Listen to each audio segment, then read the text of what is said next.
Hello everyone. इस video में हम एक पूरी वीडियो में मैट्रिक्स कवर करने वाले हैं। इस पूरे एक वीडियो में पूरा मैट्रिक्स 12th क्लास का जो टॉपिक है वो कवर होगा। अब जिसने मैट्रिक्स बिल्कुल नहीं पढ़ा है उसके लिए भी ये वीडियो है, जिसने काफ़ी कुछ पढ़ा है उसके लिए भी ये वीडियो है, क्योंकि बिल्कुल बेसिक से इस वीडियो में मैट्रिक्स टॉपिक कवर होने वाला है। तो स्टार्ट करते हैं matrices in one short video. एक पूरी वीडियो में पूरा matrix chapter with concepts with questions. Start करते हैं। सबसे पहली चीज़, what is a matrix. Okay, matrix होता क्या है? Matrix basically the collection of the elements होता है। ठीक है, जैसे एरे आपने सुना हो, अगर वो भी कलेक्शन ऑफ एलिमेंट्स होता है, ऐसे ही मैट्रिक्स भी होता है। वो होता है कलेक्शन ऑफ डेटा, आप बोल सकते हैं। बहुत सारा डेटा हमारे पास है, अगर हम उसको एक जगह कलेक्ट करके रख लें तो हम उसको मैट्रिक्स की फॉर्म में रख सकते हैं। फॉर एग्जांपल, दो पर्सन है, एक पर्सन ए है और एक पर्सन बी है। ठीक है, पर्सन ए के पास 25 बुक्स हैं और 12 पेंसिल हैं। ओके, और जो पर्सन बी है उसके पास 23 बुक्स हैं और 10 पेंसिल्स हैं। ठीक है, और मैं इस डेटा को, क्योंकि ये डेटा खैर इतना ज़्यादा तो है नहीं, लेकिन फॉर एग्जांपल मैं इतना ही डेटा ले रहा हूँ, इसको एक मैट्रिक्स में रखना चाहता हूँ। ठीक है, तो मैं क्या करूँगा, यहाँ पर एक कॉलम लगाऊंगा, यहाँ पर दूसरा कॉलम लगाऊंगा। ठीक है, और इसको मैं बोल दूंगा मैट्रिक्स। ठीक है, इस कॉलम के अंदर जो भी एलिमेंट्स लिखे हुए हैं 25, 12, 23, 10। ठीक है, इसको मैं क्या बोल दूंगा? मैट्रिक्स। कलेक्शन ऑफ डेटा ही तो है ये। ठीक है, अब मैट्रिक्स में क्या क्या चीज़ होती है? एक होती है रो और एक होती है कॉलम। ठीक है, तो इसको हम बोलेंगे R1, यानी रो वन। जो फर्स्ट रो है हमारी, आपको दिख रहा होगा जो एरो का निशान है, उसको बोलते हैं हम फर्स्ट रो। नीचे वाली जो रो है उसको बोलते हैं हम सेकंड रो। ओके, और ये जो कॉलम है, जो जो मैंने C1 से दिखाया हुआ है, इसको बोलेंगे फर्स्ट कॉलम, और जो मैंने C2 से दिखाया हुआ है इसको बोलेंगे सेकंड कॉलम। तो ये मेरी कंप्लीट एक मैट्रिक्स बनके तैयार हो गई। ठीक है, तो अगर मैं बोलूँ, ये जो 25 है, ओके, ये जो 25 और 12 है ये है फर्स्ट रो, 23 और 10 ये है सेकंड रो। इसी तरीके से 25 और 23 है फर्स्ट कॉलम और 12 और 10 है सेकंड कॉलम। रोज और कॉलम से मिलकर ही हमारी क्या बनती है? एक मैट्रिक्स बनती है। तो इस तरीके से ये 25 और 12 आ गए रो वन में, 23 और 10 आ गए रो टू में, और ये 25 और 23 आ गए कॉलम वन में, और 12 और 10 आ गए कॉलम टू में। ठीक है, इसको हम बोलेंगे एक मैट्रिक्स। मैट्रिक्स में क्या क्या चीज़ें होती हैं? रो होते हैं, कॉलम होते हैं, डेटा होता है जो कि रोज और कॉलम की फॉर्म में होता है। ठीक है, और मैट्रिक्स को हम, ये जो इसको ब्रैकेट बोल सकते हैं, जो सबसे बड़े वाला ब्रैकेट होता है, ठीक है, स्क्वायर ब्रैकेट्स जिसको बोलते हैं, उसमें हम मैट्रिक्स को रख सकते हैं, जैसे मैंने इसमें रखा हुआ है, इस ब्रैकेट के अंदर और इस ब्रैकेट के अंदर। तो बेसिकली मैट्रिक्स क्या है? Collection of data. ओके, अब जो ये इसके अंदर जो लिखे हुए हैं 25, 12, 23 और 10, इनको हम क्या बोलते हैं? ये होते हैं एलिमेंट्स, मैट्रिक्स के एलिमेंट्स। ठीक है, जो रो वन में है, ठीक है, इनको रो वन के एलिमेंट बोलेंगे। जो रो टू में है इनको एलिमेंट्स ऑफ रो टू बोलेंगे। जो कॉलम वन में है इनको एलिमेंट्स ऑफ कॉलम वन बोलेंगे, और जो कॉलम टू में है इनको एलिमेंट्स ऑफ कॉलम टू बोलेंगे। ठीक है, तो मैट्रिक्स किससे मिलकर बनती है? रो और कॉलम से मिलकर बनती है। चलिए अब आगे चलते हैं। डेफिनेशन ऑफ मैट्रिक्स आपके सामने है। Matrix is an ordered rectangular array of number of functions. The number, ये टेक्निकल डेफिनेशन है थोड़ी, ठीक है, और अगर आपको नॉर्मली याद रखना है तो आप ऐसे याद रख सकते हैं कि कलेक्शन ऑफ डेटा क्या होती है? मैट्रिक्स होती है। थोड़ी बुकिश लैंग्वेज में है टेक्निकल डेफिनेशन। तो एक ऑर्डर्ड रेक्टेंगुलर एरे होता है। ठीक है, रेक्टेंगुलर ही तो था ये देखो, ये रेक्टेंगुलर ही तो है, रेक्टेंगुलर है ना, ये ऐसे करके रेक्टेंगल ही तो बन रहा है। ये ऐसे ऐसे ऐसे ऐसे, ये रेक्टेंगुलर है, एरे है। एरे बेसिकली, एरे भी कलेक्शन ऑफ डेटा ही होता है। ठीक है, तो जिसमें नंबर ऑफ फंक्शंस मतलब एलिमेंट्स से मतलब है, the numbers of functions are called the elements, ठीक है, इनको हम क्या बोलते हैं, एलिमेंट्स बोलते हैं, और the entries of the matrix, ठीक है। तो ये जो 25, 12, 23, 10 ये सब क्या है, एलिमेंट्स या एंट्रीज ऑफ द मैट्रिक्स। और मैट्रिक्स क्या होता है, एक रेक्टेंगुलर एरे होता है, ठीक है, और एरे क्या होता है, कलेक्शन ऑफ डेटा होता है, ठीक है। तो इस तरीके से आप जो नॉर्मल डेफिनेशन है कलेक्शन ऑफ डेटा से भी याद रख सकते हो। टेक्निकल डेफिनेशन अभी मैंने क्या बताया कि रेक्टेंगुलर एरे होता है, ठीक है, जिसके अंदर क्या होते हैं, हमारे फंक्शंस होते हैं, और उन फंक्शंस को हम क्या बोलते हैं, एलिमेंट्स या एंट्रीज बोलते हैं, जो हमारी टेक्निकल डेफिनेशन। ओके, तो ये होता है हमारा मैट्रिक्स। जैसे कि अब यहाँ पर ये मैंने एक मैट्रिक्स बनाई है, ठीक है, ये एक मैट्रिक्स बनाई है मैंने।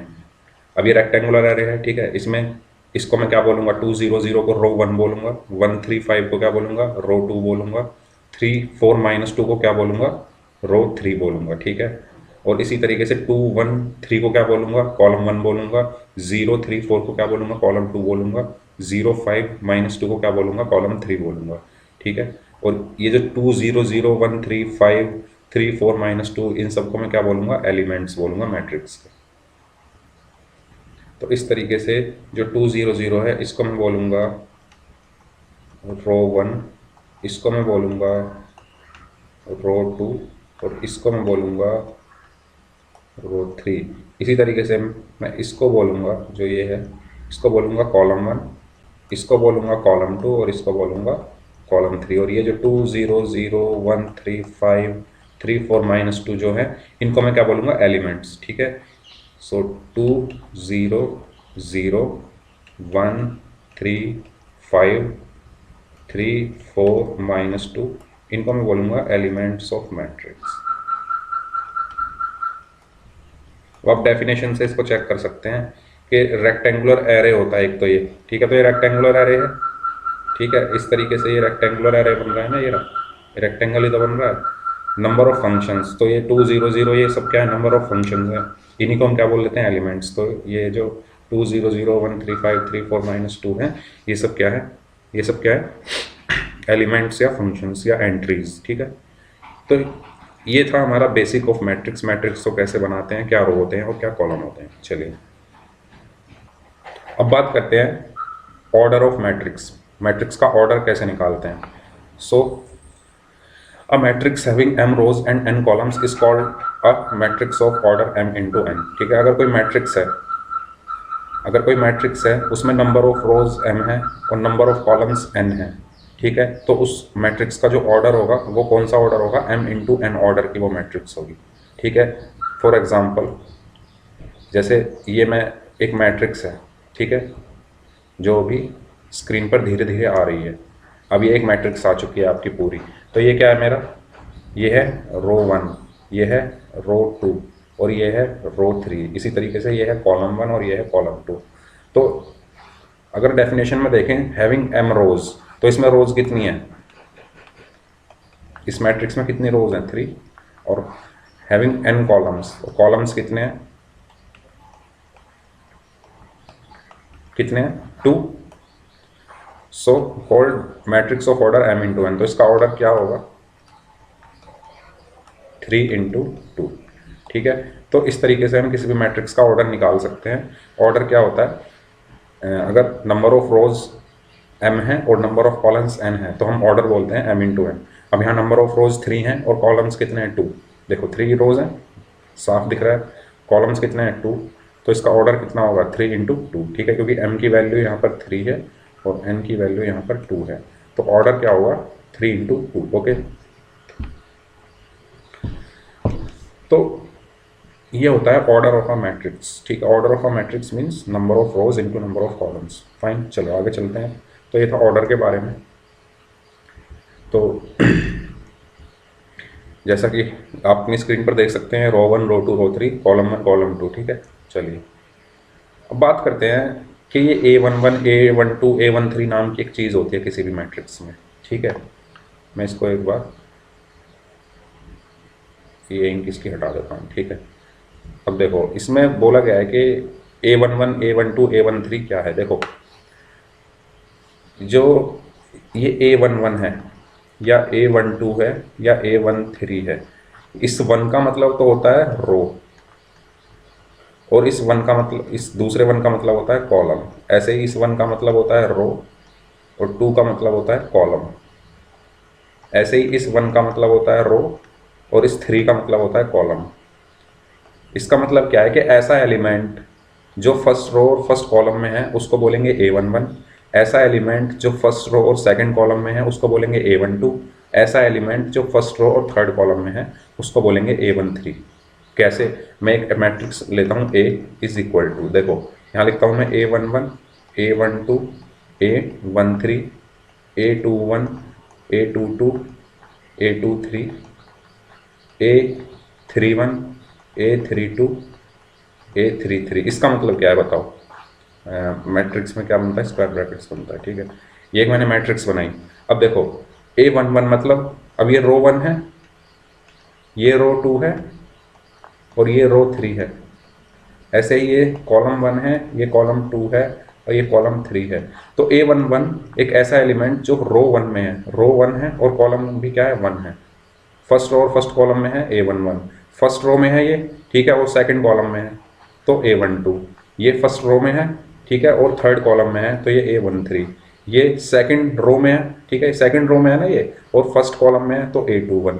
समझ में आया? ऐसे ही ये second row second column A22, second row third column A23, third row first column A31, third row second column A32, and third row third column A33। ठीक है, मेरा कहने का मतलब ये है कि A12 इसका मतलब है फर्स्ट रो और सेकंड कॉलम में जो एलिमेंट लिखा हुआ है उसको मैं बोलूंगा A12। ऐसे ही जो फर्स्ट रो फर्स्ट कॉलम में लिखा हुआ है उसको बोलूंगा A11। ठीक है, फर्स्ट रो सेकंड कॉलम में लिखा हुआ है इसको बोलूंगा A12। First row third column में लिखा हुआ है A13। Second row first column में लिखा हुआ है A21। Second row second column में लिखा हुआ है A22। Second row third column में लिखा हुआ है A23। Third row first column में लिखा हुआ है A31। Third row second column में लिखा हुआ है A32, और थर्ड रो थर्ड कॉलम में लिखा हुआ है A33। सिंपल सी चीज़ है, ठीक है। तो हमेशा आप याद रखना, इस मैट्रिक्स में हमेशा रो पहले आएगी, कॉलम बाद में आएगा। ये चीज़ें याद रखना, ठीक है। या तो आप कैसे, जब आप A12 लिखते हो इसमें भी रो पहले आएगी और कॉलम बाद में आएगा, ठीक है, फाइन। तो बहुत सारी अभी चीज़ें ऐसी आएगी जहाँ पर हमें रो और कॉलम की बात करनी होगी, तो मैं यह कहूँगा कि सबसे पहले आप हमेशा रो को प्रायोरिटी दीजिए। रो को मानकर चलिए, पूरी मैट्रिक्स में जो है रो है, ठीक है। कॉलम, या अगर आपको कॉलम को मान के चलना है तो फिर आप ऐसे याद रखिए कॉलम बाद में आएगा, और फिर कॉलम को ही मान के चलिए, ठीक है। तो रो को पकड़ के चल लीजिए, कॉलम को पकड़ के चल लीजिए। मैं हमेशा रो को पकड़ के चलता हूँ, तो सबसे पहली जो लिखी होती है वो रो लिखी होती है, फिर लिखा होता है कॉलम, ठीक है। जब ऑर्डर ऑफ मैट्रिक्स हमने निकाला था, यहाँ पे जब हमने ऑर्डर निकाला था तो ऑर्डर में भी क्या था? सबसे पहले रो ही थी। देखो ये एम क्या थे? Number of rose. एन क्या थे? कॉलम। तो सबसे पहले नंबर ऑफ रोज 3, कॉलम 2। तो ऑर्डर में भी सबसे पहले रो आता है और कॉलम बाद में आता है। जब हम एलिमेंट्स लिखते हैं A11 या A12, इसमें भी सबसे पहले रो आती है फिर कॉलम आता है, ठीक है। तो ऐसे याद रखिए कि रो पहले आती है, कॉलम बाद में आता है, ठीक है। ऑर्डर में भी ऐसा ही होता था जब हम एलिमेंट्स लिख रहे थे यहाँ पर, तो उसमें भी क्या होता था? ऐसा ही होता था, ठीक है। तो समझ में आई ये चीज़? First row first column, first row second column, first row third column, ठीक है, क्योंकि बहुत इंपॉर्टेंट चीज़ है।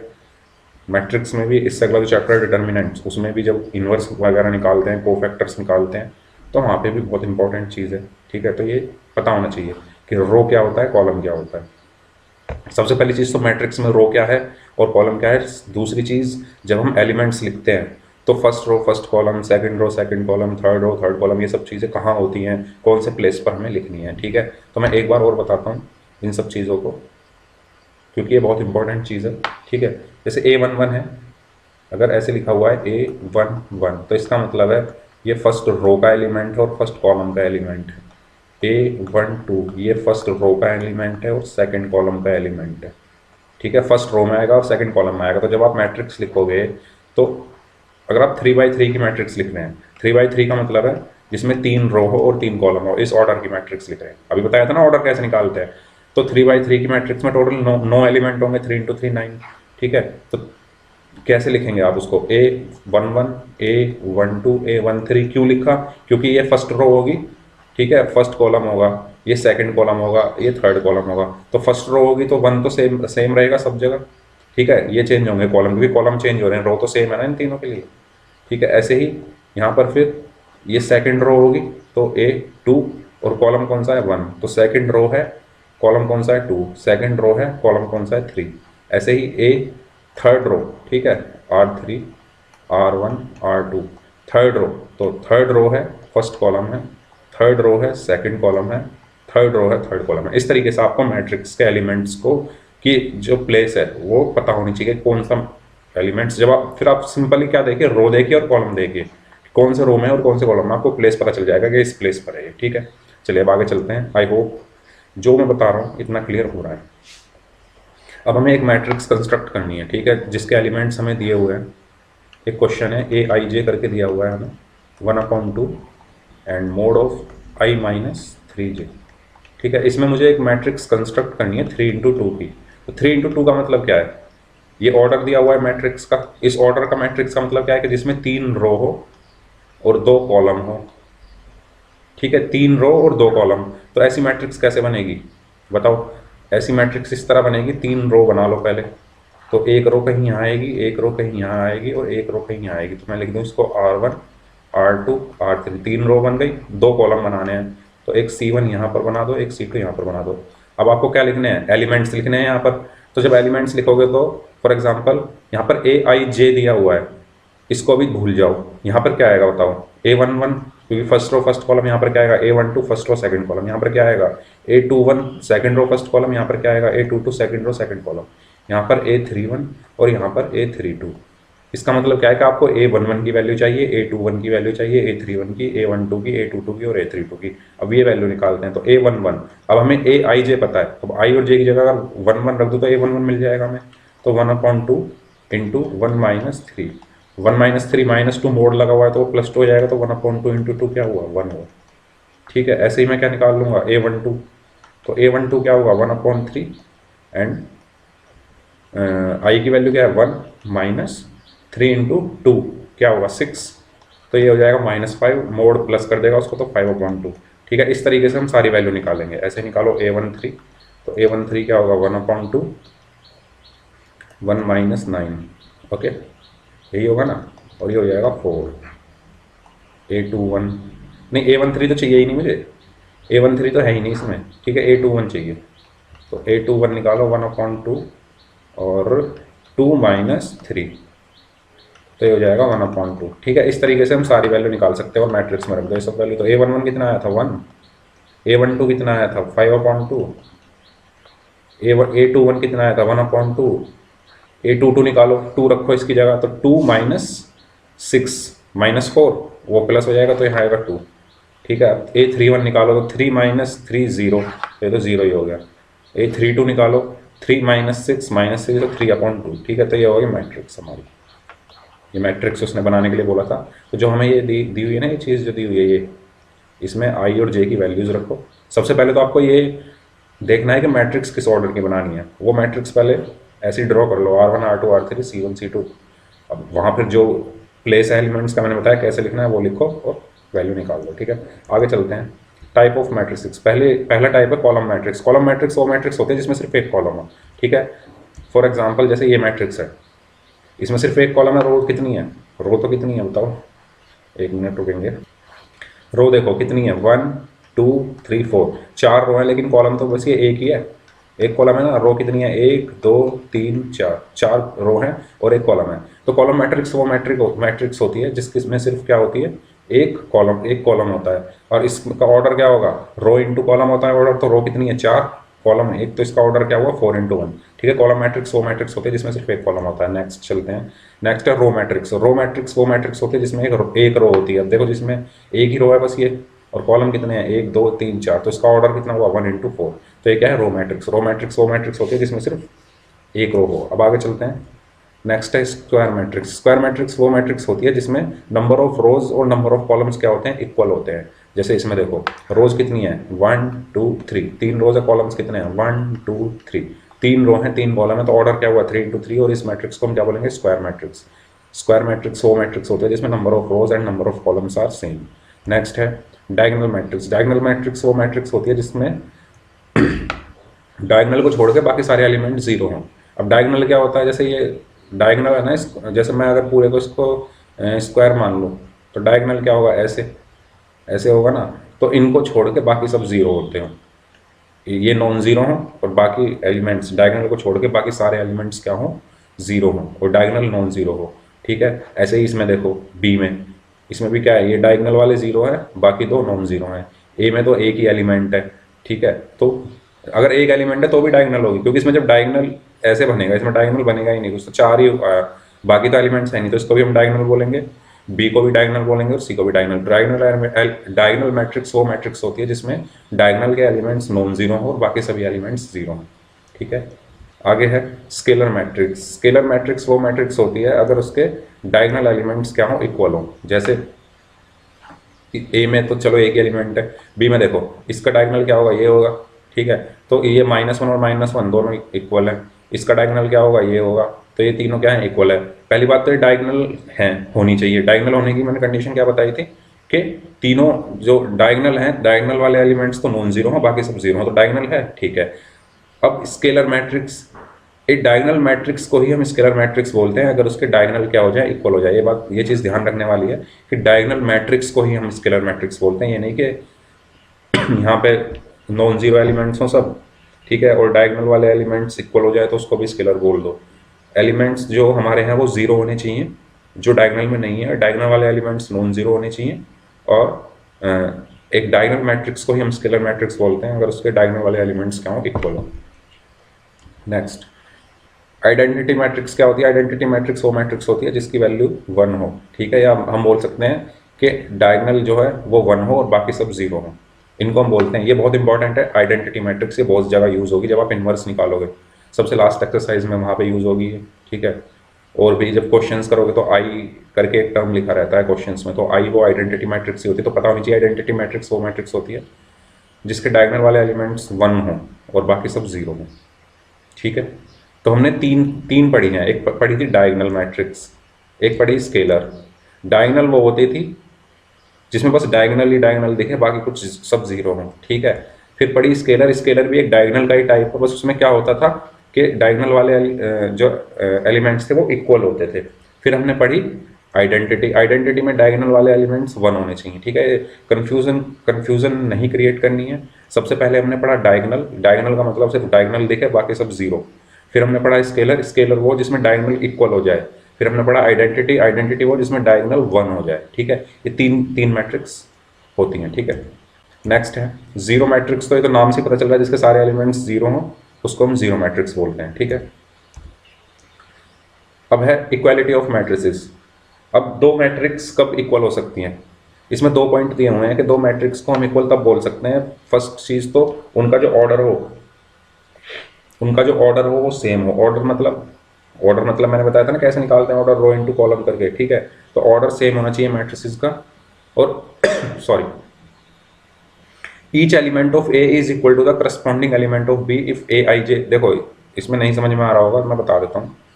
जैसे इन्होंने एग्जांपल दिया है, ये 2 3 0 1 एंड 2 3 0 1 दोनों इक्वल है। ठीक है, लेकिन 3 2 0 1 एंड 2 3 0 1 इक्वल नहीं है। ठीक है, अब देखो जैसे, चलो इसको छोड़ो, जब क्वेश्चन करेंगे तब मैं बताता हूँ। इक्वालिटी ऑफ मैट्रिसेस का मतलब होता है कि जो उसके करस्पॉन्डिंग एलिमेंट्स होते हैं ना, पहली कंडीशन तो ये है कि उनका जो ऑर्डर है वो सेम होना चाहिए। दूसरी कंडीशन ये है कि करस्पॉन्डिंग एलिमेंट्स क्या हो, इक्वल हो। करस्पॉन्डिंग एलिमेंट्स मतलब जो यहाँ पर लिखा हुआ है ये क्या है, फर्स्ट रो फर्स्ट कॉलम का एलिमेंट है और ये भी फर्स्ट रो फर्स्ट कॉलम का एलिमेंट है, ये आपस में इक्वल होने चाहिए। ये फर्स्ट रो सेकंड कॉलम का एलिमेंट है, ये first row second row column का एलिमेंट है, तो वो इक्वल होना चाहिए। ठीक है, तो मतलब करस्पॉन्डिंग एलिमेंट्स क्या होने चाहिए, दो मैट्रिसेस के इक्वल होने चाहिए, तब हम बोलेंगे कि वो मैट्रिक्स क्या है, इक्वल है। ठीक है, और ऑर्डर तो भाई देखो, अगर करस्पॉन्डिंग एलिमेंट्स की बात हो रही है तो ऑर्डर तो यार अपने आप इक्वल हो जाएगा। अब जब ऑर्डर ही डिफरेंट हो गया दोनों मैट्रिसेस का, एक मैट्रिक्स है 2 into 1 ऑर्डर की और एक मैट्रिक्स आ गई 1 into 2 ऑर्डर की, तो जब करस्पॉन्डिंग एलिमेंट्स की बात करेंगे तो वो तो कहीं से भी हम उनको कंप्यूट कर ही नहीं सकते। ठीक है, तो ऑर्डर तो ऑटोमेटिकली सेम हो जाएगा जब करस्पॉन्डिंग एलिमेंट्स को हम कंपेयर करेंगे। जब हम दो मैट्रिक्स को देखेंगे ना, जब हम दो मैट्रिक्स को देखेंगे तो हमें खुद से देख के ही पता चल जाएगा कि यार यहाँ पे हम इक्वालिटी का कॉन्सेप्ट यूज कर सकते हैं या नहीं कर सकते। ठीक है, अब जैसे मैं चलो बता ही देता हूँ तुम्हें। देखो यार, एक ये मैट्रिक्स है। ठीक है, मैं एक मैट्रिक्स लेता हूँ 3 into 1 की, जिसमें 3 कॉलम हो और 3 रो हो और 1 कॉलम है, जिसमें मैंने ले ली 1 2 3। ये 3 into 1 मैट्रिक्स है। और एक मैट्रिक्स मैंने ले ली 1 into 3 की, जिसमें 1 रो और 3 कॉलम, मैंने ले ली 4 5 6। या इसको भी मैं 1 2 3 कर दूं, तो यार ये इक्वल नहीं है, क्योंकि इनके पहली बात तो एलिमेंट्स बेशक बेशक इक्वल हो, यहाँ भी 1 2 3 है, यहाँ भी 1 2 3 है, लेकिन ये मैट्रिसेस इक्वल नहीं हो सकती क्योंकि इनके ऑर्डर डिफरेंट है। ये किस ऑर्डर की है, इसमें 3 रो है और 1 कॉलम है, इसमें 1 रो है और 3 कॉलम है। तो ये 3 into 1 की है और ये 1 into 3 की है, ऑर्डर ही डिफरेंट है। जब ऑर्डर ही डिफरेंट है तो पहली कंडीशन ही फेल हो गई हमारी। हाँ, अगर मैं एक मैट्रिक्स ऐसे ले लूँ 1 2 3 और दूसरी भी ऐसी ले लूँ 1 2 3, तो इक्वल है ये। तो देखते ही पता चल रहा है ये इक्वल है। इनके करस्पॉन्डिंग एलिमेंट्स 1 1 के इक्वल है, 2 2 के इक्वल है, 3 3 के इक्वल है। ठीक है, मतलब करस्पॉन्डिंग एलिमेंट्स क्या होने चाहिए, इक्वल होने चाहिए और ऑर्डर सेम होना चाहिए। ये होती है कंडीशन। आपको एक क्वेश्चन देख लेते हैं। जैसे क्वेश्चन है, if this is equal to this and find the value of A B C X Y Z. अब देखो हमें ऑलरेडी बोल दिया, देखो यार हमें ऑलरेडी बोल दिया है कि ये जो मैट्रिसेस हैं ये इक्वल है। अब हमने कंडीशन क्या पढ़ी थी, अगर दो मैट्रिसेस इक्वल है तो उनका ऑर्डर सेम होंगे। ऑर्डर तो देखो साफ सेम है, 3 into 3 की है, दोनों स्क्वायर मैट्रिक्स हैं। ठीक है, और दूसरी चीज़ हमने क्या पढ़ी थी कि जो इनके करस्पॉन्डिंग एलिमेंट्स हैं वो आपस में इक्वल होंगे। तो इसका मतलब क्या है, यहाँ से x+3 किसका इक्वल होगा, 0 के इक्वल होगा। ठीक है, z+4 किसका इक्वल होगा, 6 के इक्वल होगा, है ना। करस्पॉन्डिंग एलिमेंट्स x+3 0 के इक्वल होगा, z+4 6 के इक्वल होगा, 2y-7 किसके इक्वल होगा, 3y-2 के। तो यार मैं यहाँ से x y z निकाल सकता हूँ, a b c भी चाहिए मुझे, तो a b c पहले x y z निकाल लेते हैं। तो x की वैल्यू यहाँ से -3 आ गई, z की वैल्यू कितनी आ गई, 2 आ गई, और 2 यहाँ से y कितना हो जाएगा, देखो 2 को उधर ले जाओ तो ये हो जाएगा y इज इक्वल टू, ये -2 इधर आ जाएगा तो -5, y की वैल्यू -5 आ गई। सही किया है ना, हाँ ठीक है। तो एक्स वाई जेड की तो वैल्यू आ गई, अब निकालनी है ए बी सी की। तो अब देखो सेकंड वाले में, देखो सेकंड वाले का तो कुछ फायदा नहीं है, -6 इक्वल, इससे मुझे कुछ नहीं मिलेगा। a-1 इज इक्वल टू -3, तो यहाँ से मुझे a की वैल्यू मिल जाएगी। a-1 इज इक्वल टू क्या है, -3, तो a की वैल्यू क्या आ जाएगी यहाँ से, -2, सिंपल। और 0 इज इक्वल टू 2c+2, तो यहाँ से c निकल के आ जाएगा मेरा। तो 2c इज इक्वल टू क्या है, -2, तो c क्या आएगा, -1। Very good. तो बचा क्या, b चाहिए, तो b-3 ये इसके इक्वल होगी, b-3 2b+4 के इक्वल होगी। तो b-3 is equal to 2b+4, और यहाँ से मैं b को उधर ले जाऊँगा तो b इज इक्वल टू -7 आ जाएगा। तो ये सारी वैल्यू निकल गई इक्वालिटी का यूज़ करके, एक्स वाई जेड और ए बी सी मुझे निकालनी थी। ठीक है, तो इस तरीके से हम यूज़ करते हैं इक्वालिटी का। तो जो करस्पॉन्डिंग एलिमेंट्स होते हैं ना उनको इक्वल रखना, ये नहीं कि x+3 को इक्वल रख दो यहाँ 3y-2 के। करस्पॉन्डिंग एलिमेंट्स जिस प्लेस पर ये है उसी प्लेस वाला दूसरे मैट्रिक्स का एलिमेंट इक्वल होगा इक्वालिटी में, और ऑर्डर तो होगा ही। चलो बात करते हैं एडिशन की। दो मैट्रिसेस का एडिशन भी वही होता है क्योंकि जो करस्पॉन्डिंग एलिमेंट्स है ना, करस्पॉन्डिंग एलिमेंट्स हैं वही ऐड होते हैं। ठीक है, अब जैसे मुझे ये दो मैट्रिक्स दी हुई है, एक ए दी हुई है और एक बी दी हुई है, मुझे a+b निकालना है। तो मैं a+b कैसे निकालूंगा, देखो जो करस्पॉन्डिंग एलिमेंट्स हैं उनको ऐड करना है। इसमें भी ऑर्डर सेम होना चाहिए भाई, ऑर्डर सेम होना चाहिए। जब ऑर्डर सेम ही नहीं होगा तो ऐड ही नहीं कर पाओगे। देखो √3 को 2 से ऐड कर दो, 1 को 5 से ऐड कर दो,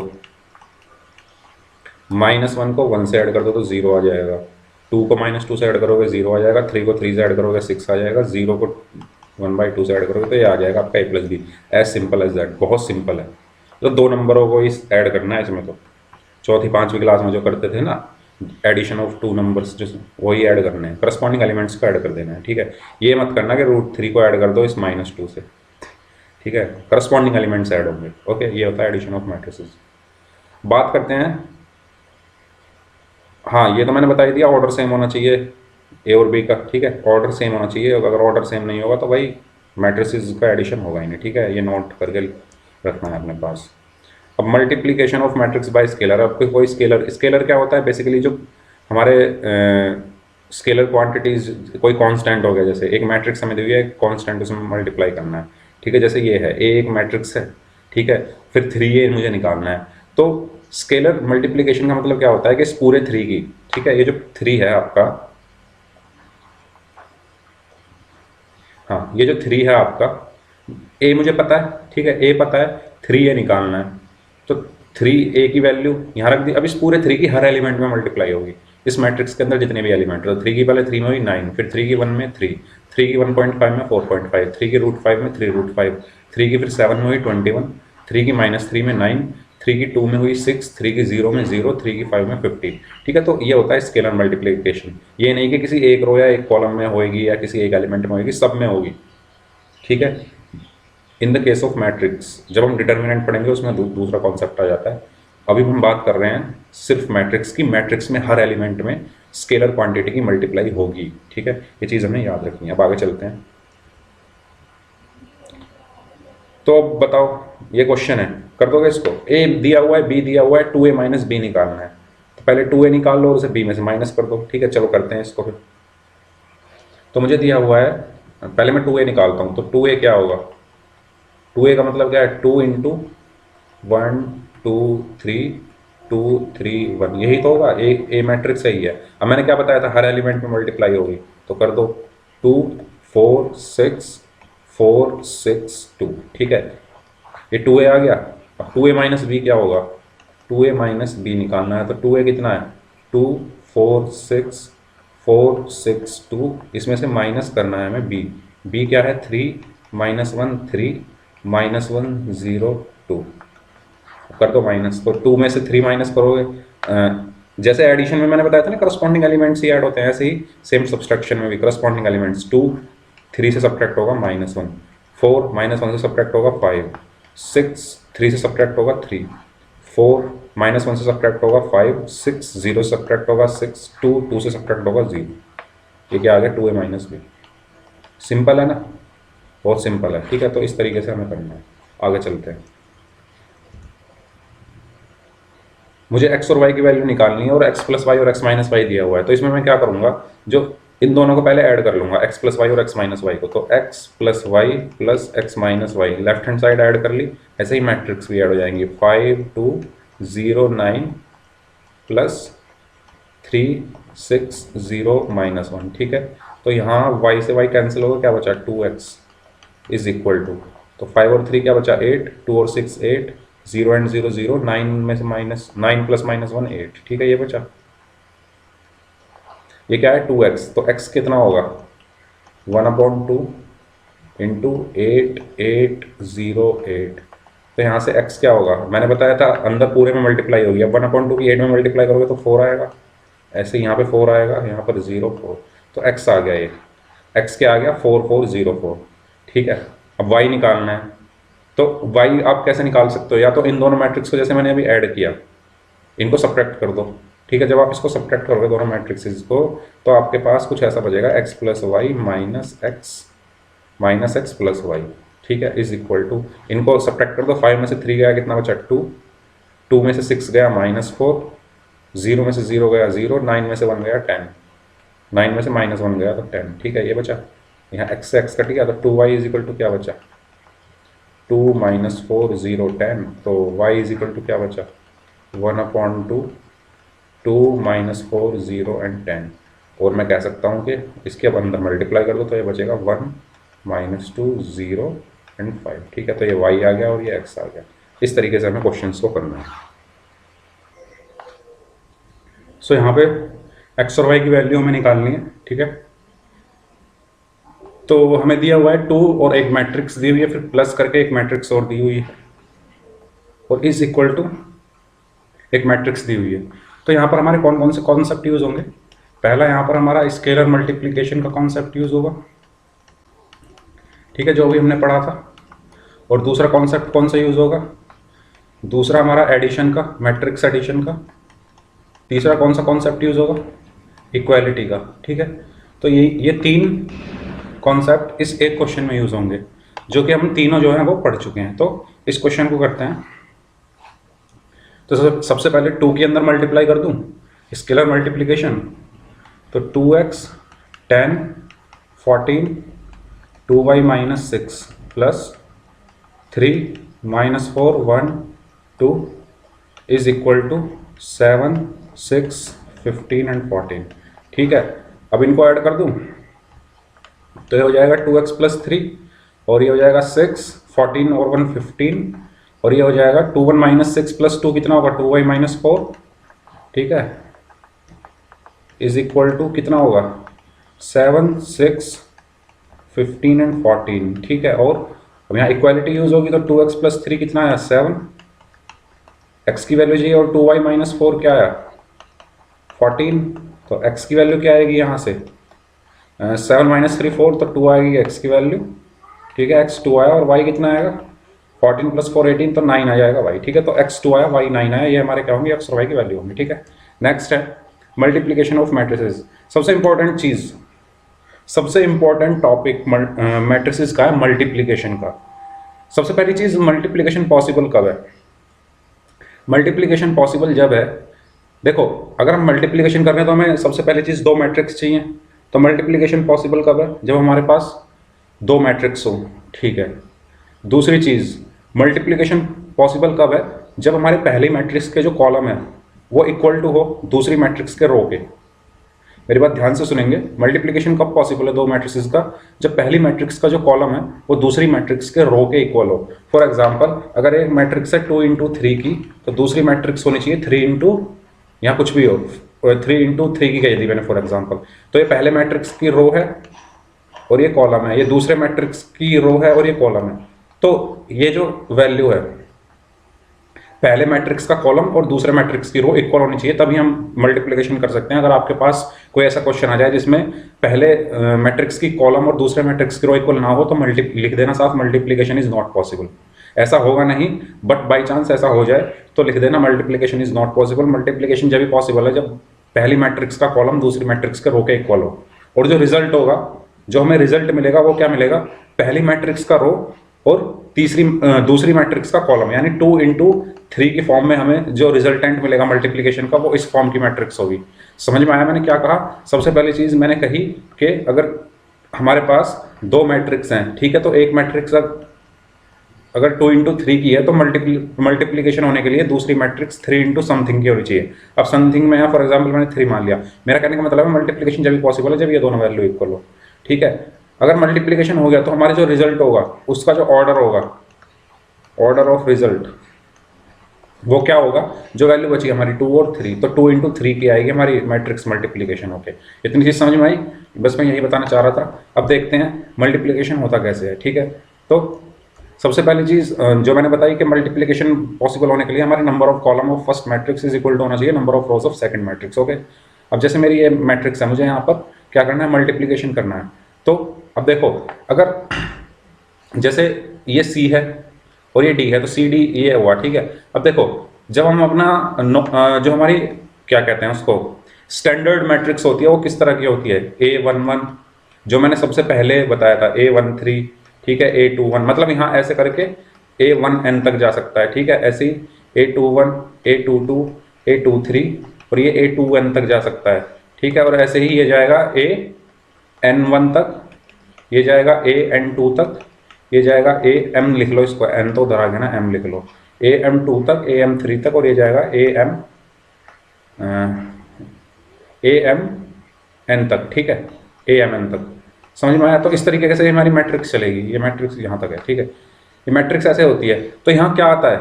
फर्स्ट रो फर्स्ट कॉलम का एलिमेंट। यहाँ क्या आता है? फर्स्ट रो सेकंड कॉलम का एलिमेंट। तो जब हम मल्टीप्लाई करेंगे, जब दो मैट्रिक्स की मल्टीप्लाई करेंगे तो मल्टीप्लिकेशन में भी तो यहाँ फर्स्ट रो और फर्स्ट कॉलम का एलिमेंट आना चाहिए, यहाँ पर फर्स्ट रो और सेकंड कॉलम का एलिमेंट आना चाहिए, यहाँ पर फर्स्ट रो थर्ड कॉलम का एलिमेंट आना चाहिए। ऐसे ही होता है।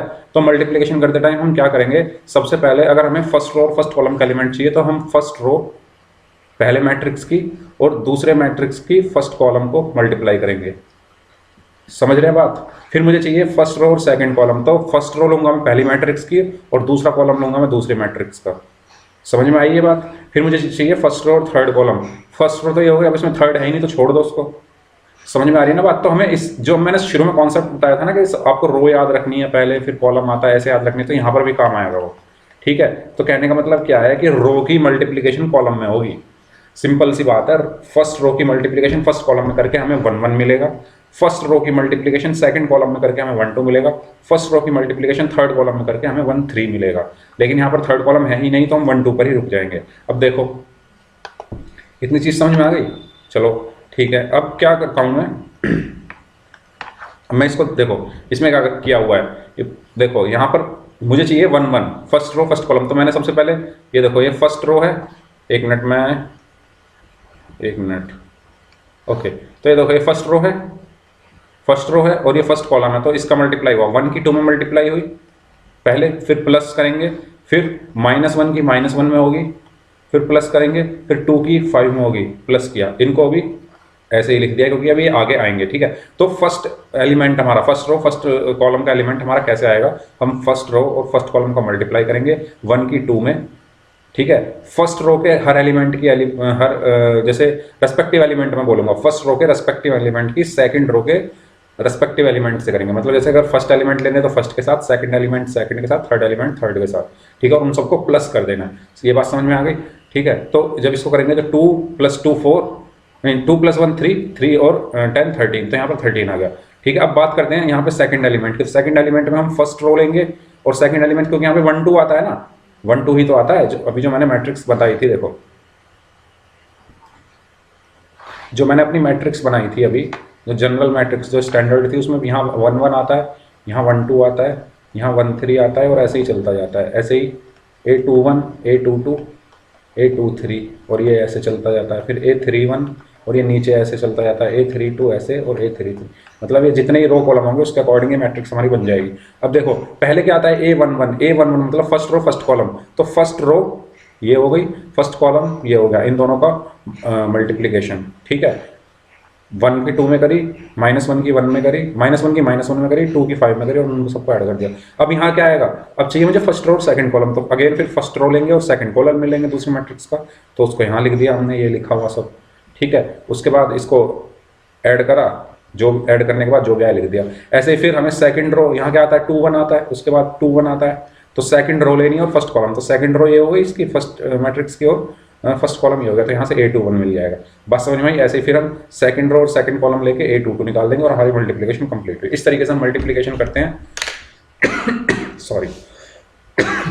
तो मल्टीप्लिकेशन का कॉन्सेप्ट ये है कि जैसे मुझे जो हमारी मैट्रिक्स होती है उसका पहला प्लेस क्या होता है, A11 first row first column. तो फर्स्ट रो और फर्स्ट कॉलम लेंगे और उनको मल्टीप्लाई करके ऐड कर देंगे रेस्पेक्टिव एलिमेंट्स। ऐसे ही फर्स्ट का सेकंड के साथ, फिर जितने उसी के अकॉर्डिंग हम कर देते हैं। अब एक क्वेश्चन करते हैं, उससे और क्लियर होगा, ठीक है।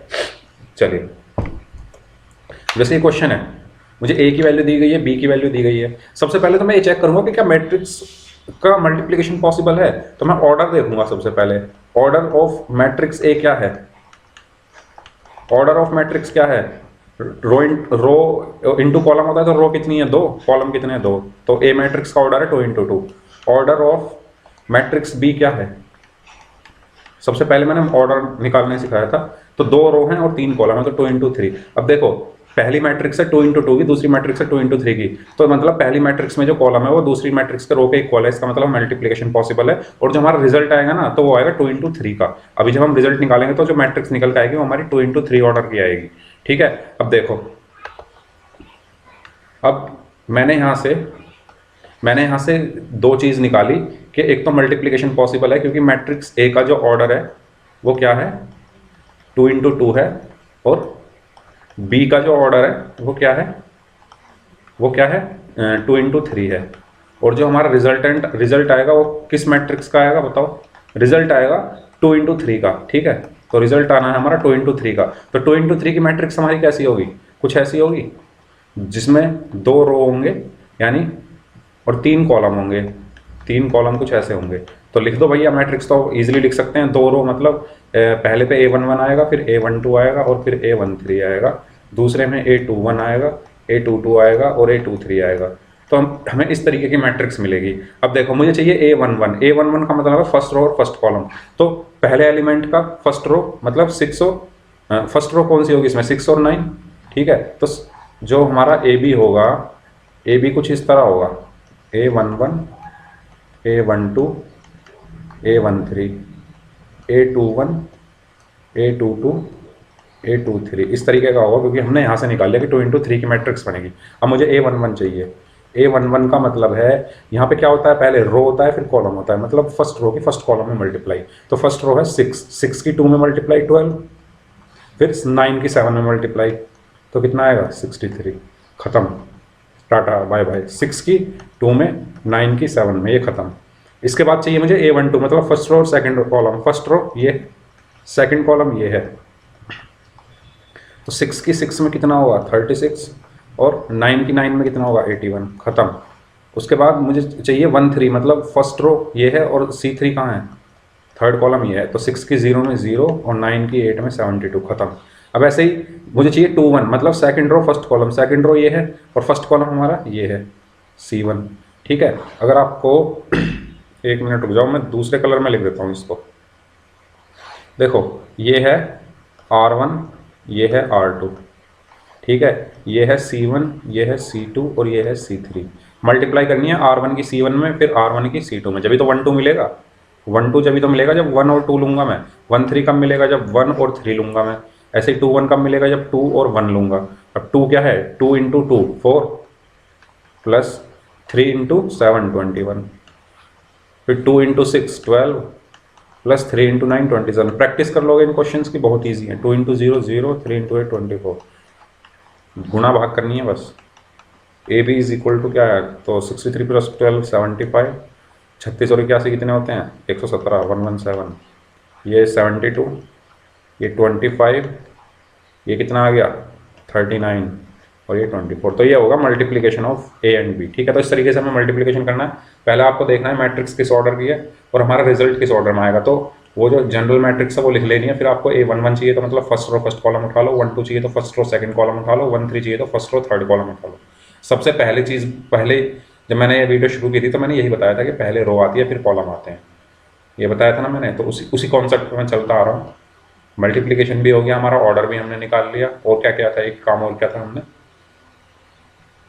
ऑर्डर निकाला था, मल्टीप्लिकेशन किया था, और आर और सी से भी एक काम और किया था। चलो जो भी किया था, ठीक है। तो ये ध्यान रखना है कि पहले रो फिर कॉलम, प्रायोरिटी रो को दो, ठीक है। अब आगे चलते हैं, मल्टीप्लिकेशन समझ में आ गया होगा। अब देखो ये एक और क्वेश्चन दिया हुआ है। देखो इसमें ए बी निकालना है हमें, बी ए निकालना है, और हमें शो करना है कि ए बी जो है वो बी ए के इक्वल नहीं है। अब देखो सबसे पहली चीज़ देखो, सबसे पहले ए का ऑर्डर ऑफ ए क्या है, 2 इंटू 2 है, 2 रो हैं, 2 नहीं 2 इंटू 3 है, सॉरी 2 रो हैं और 3 कॉलम है। ऑर्डर ऑफ बी क्या है, 3 इंटू 2 है, यानी 3 रो हैं, 3 रो हैं और 2 कॉलम है। अब देखो ये इक्वल है रो और कॉलम, तो हम पॉसिबिलिटी है कि हम इसकी मल्टीप्लिकेशन कर सकते हैं और हमारा आंसर क्या आएगा 2 इंटू 2 में आएगा। तो जो रिजल्ट का जो ऑर्डर होगा वो क्या होगा, हम यहाँ से देख सकते हैं 2 इंटू 2 होगा। यानी हमारा जो ए बी होगा वो कुछ इस तरह होगा, उसमें 2 तो रो होंगे, ठीक है, 2 रो होंगे और 2 कॉलम होंगे, ठीक है। तो 2 रो का मतलब एक तो A11 हो गया, ठीक है, और यहाँ पर A12 हो गया, एक 21 हो गया, एक 22 हो गया। मतलब हमें ये निकालने हैं, ए बी निकल जाएगा। ऐसे ही बी ए में भी सेम वही चीज़ होगी। बी ए का ऑर्डर क्या होगा बताओ, बी पहले आएगा ए बाद में आएगा, तो बी ए का ऑर्डर होगा 3 इंटू 3 का। कैसे, वो हम देखेंगे, पहले ए बी निकालते हैं। ए बी देख लो पहले, ए बी। अब देखो 1 1 चाहिए मतलब फर्स्ट रो। अब देखो इसमें अगेन एक और चीज़ करते हैं, पहले मैं इसमें मार्क कर लेता हूँ सहूलियत के लिए कि रो कौन सी है और कॉलम कौन सा है। तो ये है R1, ये है R2, ठीक है, और ये मैं कह दूंगा C1 है और ये C2 है। अब मुझे मल्टीप्लाई करनी है R1 की C1 में, R1 की C2 में, फिर ऐसे ही R2 की C1 में और R2 की C2 में, ठीक है। करते हैं मल्टीप्लाई, ठीक है। तो मल्टीप्लाई करते हैं। देखो मुझे चाहिए 1 1 मतलब फर्स्ट रो की फर्स्ट कॉलम में, तो 1 इंटू 2 कितना होगा 2, और -2 इंटू 4 -8, 3 इंटू 2 6। अब तो समझ में आ गया होगा यार। ऐसे ही 1 इंटू 3 3, -2 इंटू 5 -10 और 3 इंटू 1 3, ठीक है। इसके बाद next -4 into 2 -8, 2 into 4 +8 and 5 into 2 +10, okay. So -4 into 3 -12, 2 into 5 10। मैंने पहला क्वेश्चन इसलिए ज़्यादा टाइम लेकर समझाया था जिससे अगले क्वेश्चन में इतनी दिक्कत ना हो, और +5 इंटू 1 5, ठीक है। तो ये बन गई हमारी मैट्रिक्स। तो ये होगा 0, और ये कितना हुआ -4, ये कितना हुआ 10, ये कितना हुआ 3। ये आ गया ए बी निकल के आ गया। मुझे प्रूव करना है कि ए बी और बी ए इक्वल नहीं है। बी ए निकालते हैं। बी ए निकालने के लिए मैं क्या बोलूँगा, बी ए निकालने के लिए कि बी का ऑर्डर क्या है 3 इंटू 2, और ए का ऑर्डर क्या है, ए का ऑर्डर क्या है बताओ 2 इंटू 3, मतलब ये कॉमन है तो हम कर सकते हैं, क्योंकि इसमें जो कॉलम है दो हैं और रो दूसरी मैट्रिक्स में दो है तो इक्वल है। और जो हमारा ऑर्डर होगा, ऑर्डर जो होगा वो बी ए का वो कितना होगा, 3 × 3 का होगा। क्यों होगा, क्योंकि यहाँ भी 3 बच रहा है, यहाँ भी 3 बच रहा है, तो 3 × 3 का होगा। तो हमारी कुछ बी ए जो होगी वो इस तरीके से होगी। पहले आएगा A11, फिर आएगा A12, 3 × 3 की बना दो, A21 जिसमें 3 रो हो और 3 कॉलम हो, A31, A32, A33। ठीक है, अब निकाल लो बी ए, निकालो। A11 मतलब 2 की 1 में की तो 2 आया, और 3 की -4 में की तो -12 आया, ख़त्म। 2 की ठीक है, हाँ। और उसके बाद 2 की -2 में की, 1 2 चाहिए ना, 2 की -2 में की तो -4 आया, और 3 की 2 में की तो 6 आया। ऐसे ही A13 निकालो, इसकी फर्स्ट रो लो, 2 की 3 में की 6 आया, और 3 की 5 में की तो 15 आया। समझ में आ रहा है ना? ये अब ये जो कॉलम थे अब ये रो बन जाएंगे, और ये जो रो थी ये कॉलम बन जाएंगी। ठीक है, तो मैं यहाँ लिख देता हूँ C1, C2, C3, और यहाँ पे R1, R2, R3, इनकी मल्टीप्लिकेशन कर रहा हूँ बेसिकली मैं। ठीक है, क्योंकि बी ए हो गया ना, ऑर्डर चेंज हो गया, बी पहले आएगा ए बाद में आएगा, तो बी की रो लेंगे और ए की कॉलम लेंगे। ठीक है, नेक्स्ट 2 3 हो गया, 4 करते हैं। 4 की 1 में तो 4 हुआ, उसके बाद 5 की -4 में 20 हुआ, 4 के 2 में -8 हुआ, 5 की 2 में +10 हुआ, 4 की 3 में 12 हुआ, प्लस और 5 × 5 25 हो गया। समझ में आ रहा है ना मैं क्या कर रहा हूँ? 2 का 1 में 2 हुआ, -4 हुआ, -4 + 2 6 + 5। ओके, तो ये आ गई मेरी बी ए। अब बी ए फाइनली मेरा क्या आ गया है, 12, 2 - 12 -10, -4 + 6 = 2, 21। साफ दिख रहा है यार, ये नहीं होगी इक्वल। 2 37 -2 -2 और 11। तो देख लो यार, ये कहाँ, पहली बात तो ये 2 × 2 की है, ये 3 × 3 की है, तो इक्वल तो होनी ही नहीं। ठीक है, तो हमने प्रूव कर दिया कि ए भी जो है वो बी ए के इक्वल नहीं है। ठीक है, तो मल्टीप्लिकेशन आई होप आपको समझ में आ गया होगा किस तरीके से हमें अप्रोच करना है मल्टीप्लिकेशन की प्रॉब्लम को। पहले हमें ऑर्डर देखना है, फिर हमें ये देखना है कि जो हमारा रिजल्ट होगा वो कितने ऑर्डर की मैट्रिक्स होगी, उसके अकॉर्डिंग अपनी एक जनरल मैट्रिक्स बना देनी है और वैल्यूज़ निकाल के उन वैल्यूज़ को रख देना है। ठीक है, ओके, तो इतना हमें क्लियर है। आगे चलते हैं हम। देखो ये क्वेश्चन है, ए की वैल्यू दी हुई है, शो करना है A³ -23A -40I = O। ओ क्या है? ओ को हम बोलते हैं जीरो मैट्रिक्स। ठीक है, ये जीरो मैट्रिक्स है, मतलब इसकी वैल्यू जीरो है। जो हमने जीरो मैट्रिक्स पढ़ी थी ना, डेफिनेशन टाइप्स ऑफ मैट्रिक्स में, ये वो है। आई क्या है? आइडेंटिटी मैट्रिक्स, जिसकी वैल्यू 1 होती है, और हमने पढ़ा था कि आइडेंटिटी मैट्रिक्स लिखते कैसे हैं। ठीक है, A³ निकालो, ए पता ही है हमें, इस इक्वेशन में रखना है, = 0 प्रूव करना है। करें, चलो। A³ निकालने के लिए सबसे पहले A² × A क्या होता है? A³ होता है, क्योंकि मुझे A³ चाहिए ना। तो सबसे पहले A² निकालें, तो A² मतलब A × A, मतलब 1 2 3 3 -2 1 4 2 1, इसकी मल्टीप्लाई इसी में करनी है। 1 2 3 3 -2 1 4 2 1। मल्टीप्लिकेशन करना मैंने सिखाई दिया। ये देखो 3 × 3 की है, ये 3 × 3 की है। रो और कॉलम सेम है, पहली मैट्रिक्स का कॉलम और दूसरे मैट्रिक्स का रो सेम है, तो मल्टीप्लिकेशन पॉसिबल है। और रिजल्ट क्या आएगा? जब ये एक 3 × 3 की है, दूसरी भी 3 × 3 की है, तो रिजल्ट क्या आएगा? 3 × 3 में आएगा। ठीक है, तो निकालते हैं चलो। तो A² यहाँ से क्या आएगा? फर्स्ट रो की फर्स्ट कॉलम में, तो 1 की 1 में 1, 2 की 3 में 6, 3 की 4 में 12।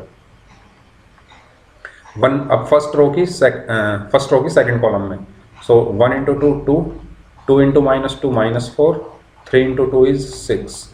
फर्स्ट रो की थर्ड कॉलम में 1 × 3 3, 2 × 1 1, 3 × 1 1, 3 × 1 3, सॉरी 3 × 1 1, 3 × 1 3, -2 × 3 -6, 1 × 4 +4, 3 × 2 6, -2 -2 +4, 1 × 2 2, 3 × 3 9। यार अब तो आ गया होगा, -2 × 1 -2, 1 × 1 1, अब तो आ गया होगा यार।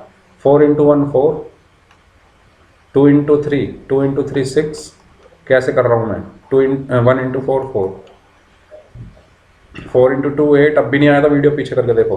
2 × -2 -4, 1 × 2 2, जो सबसे पहला क्वेश्चन कराया था 4 × 3 12, वो देखो 2 × 1 + 2, वो देखो अगर वो नहीं वो समझ में आ जाएगा तो ये भी आ जाएंगे 1 × 1 1।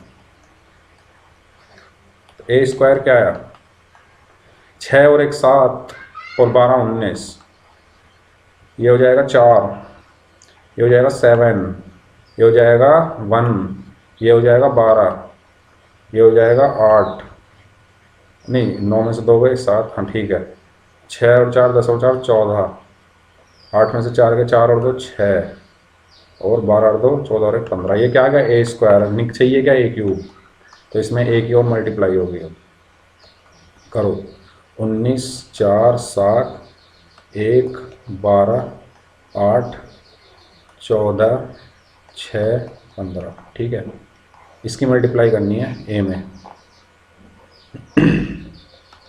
1 2 3 3 - 2 1 4 2 1। यार एक बार चेक कर लेता हूँ कभी कोई गलती हो गई हो। 1 6 12, ठीक है, 2 - 4, देखो 1 की 1 में 1, 2 की 3 में 6, 3 की 4 में 12, फिर नेक्स्ट 1 की 2 में 2, 2 की -2 में 4, 3 की 2 में 6, नेक्स्ट 1 की 3 में 3, 2 की 1 में, देखो यहाँ गलती कर दी, 1 की 3 में 3 होगी, 2 के 1 में 2 होगी यार, 3 की 1 में 3, तो 3 और 2 5 3 8 हो जाएगा, ठीक है, मुझे पता था कि गलती हो जाएगी। चलो और देखते हैं, 3 की 1 में 3, -2 में -6, 1 की 4 में 4, 3 की 2 में 6, -2 के इसमें +4 हो गया, 1 के 2 में 2 हो गया, 3 में 9, -2 × -2, 1 × 1 1, ठीक है, 4 6 4, ठीक है, 8 ओके, -4 2, ठीक है, 12 2 एंड 1, ओके, 6 और 1 7 19, 4 3 और 2 5 3 8, -3 + 4 1, 6 4 10 2 12, 7 1 8 14 6 15, ठीक है ठीक है ठीक है ठीक है। देखो भाई अब मैं इसको हटा देता हूँ, अब क्योंकि जगह है कम इसलिए मुझे हटाना पड़ेगा। मैं निकालता हूँ अब ए क्यूब, ए स्क्वायर मैंने निकाला पहले, उसमें ए की मल्टीप्लाई करेंगे, उससे मेरा निकल के आ जाएगा ए क्यूब। ए क्यूब निकलते ही मेरा मोर देन, मैं बोलूँगा 90% काम मेरा ख़त्म है। फिर तो मुझे बस ये जो इक्वेशन दी हुई है ना, इसमें वैल्यूज़ रखनी है, ठीक है। चलिए बाहरी आवाज़ों को इग्नोर करें अगर आपको आ रही है तो। चलो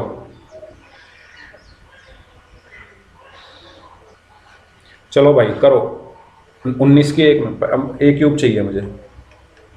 चलो भाई करो गुना, गुना करो, गुना मल्टीप्लिकेशन करो, 19 × 1 19, 4, देखो कैसे कर रहा हूँ मैं, फर्स्ट रो ले रहा हूँ, फर्स्ट कॉलम ले रहा हूँ, फिर फर्स्ट रो सेकंड कॉलम, फिर फर्स्ट रो थर्ड कॉलम, जैसे मैंने बताया था पहले। देखो पिछले क्वेश्चन मैंने बहुत आराम से बताया, जिससे अब जब प्रैक्टिस करोगे ना तो आदत पड़ जाएगी करने की, ठीक है, करोगे क्वेश्चन तभी होंगे, वरना ये नहीं देख के हो गए। तो 19 × 1 19, 4 × 3 12, देख के तो कुछ नहीं होता, 8 × 4 32, बता दो या कुछ होता हो तो, 19 दूनी 38, कुछ नहीं होता, -8 + 16, ठीक है। इसके बाद 19 × 3 57, यार 57, ठीक है, 4 × 1 4 हो गया, वेरी गुड, 8 × 1 8 हो गया, ठीक है ठीक है, मैंने ठीक करा है ना, बिल्कुल ठीक करा है मैंने, कॉन्फिडेंस है पूरा, दोबारा चेक करूँगा लेकिन मैं अपने कॉन्फिडेंस पे, ठीक है। चलो अब इसके बाद हमारी ये फर्स्ट वाली जो रो है वो कंप्लीट हो गई। बात करते हैं सेकंड की, तो 1 की 1 में होगी, +12 की 3 में होगी 36, +8 की 4 में होगी 32, 1 की 2 में होगी 2, -24 24, +16 3, 1 × 3 3, 12 × 1 +12, and 8 × 1 is 8, okay, 14 × 1 is 14,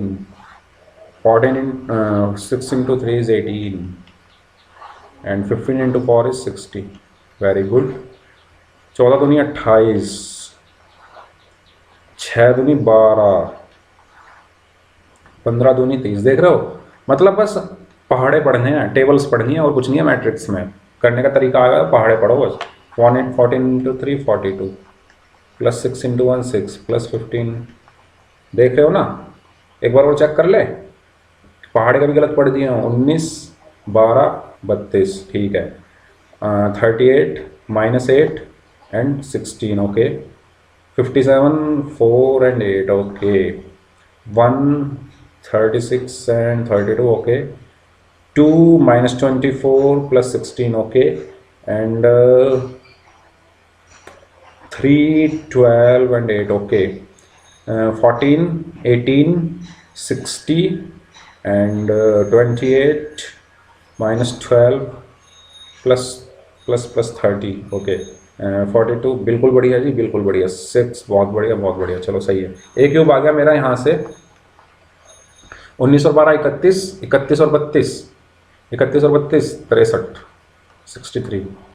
ये बचेगा 46, ये बचेगा 69, ये बचेगा, ये भी 69 ही बचेगा। 36 36, हाँ 69 ही बचा ये भी। ये कितना बचेगा? बचेगा -6, है ना? ये हो गया 18 और 24 -18 तो -6, ठीक है। ये बचेगा 12 3 15, 15 8 23। ये बचेगा 18 14 32 32 60 92। ये बचेगा 16 और 30 46। ये बचेगा 48 और 15 63। यार गलत ना हो जाए कैलकुलेशन, क्योंकि पूरी मेहनत में पानी फिर जाएगा। ए क्यूब आ गया, ए क्यूब आ गया। अब देखो 23 ए कैसे निकालेंगे? Scalar, scalar multiplication. तो इसको हटा देते हैं, चलो। अब जगह बहुत कम है, जगह की कमी है, ये हटा देते हैं। जो जो काम करते जा रहे हैं उसको हटाते जाते हैं। यहाँ से ए क्यूब आ गया, इसको भी हटाओ। अब इसकी क्या ज़रूरत, क्या है इसकी ज़रूरत? कोई ज़रूरत नहीं है इसकी।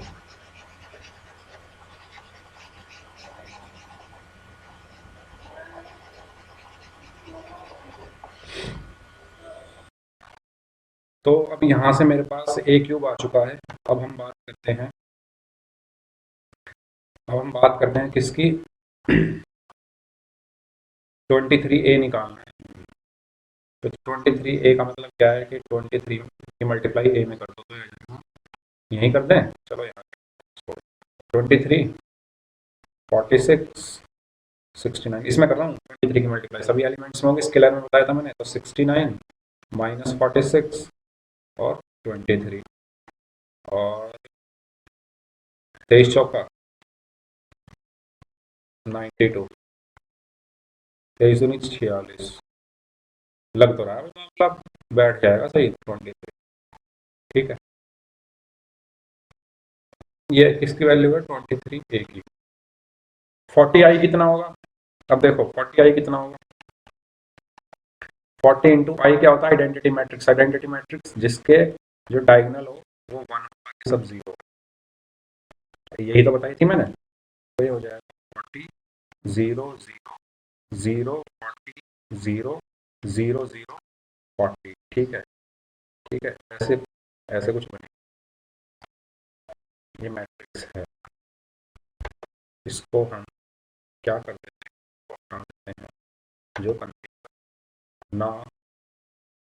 ओके जी, अभी आ गया। अब देखो इन सबको क्या करना है? ए क्यूब में से इन दोनों को माइनस करना है, तो इसमें से माइनस करना है। तो अब देखो यहीं कर दूं माइनस। देखो 63 -23 -40 कितना होगा?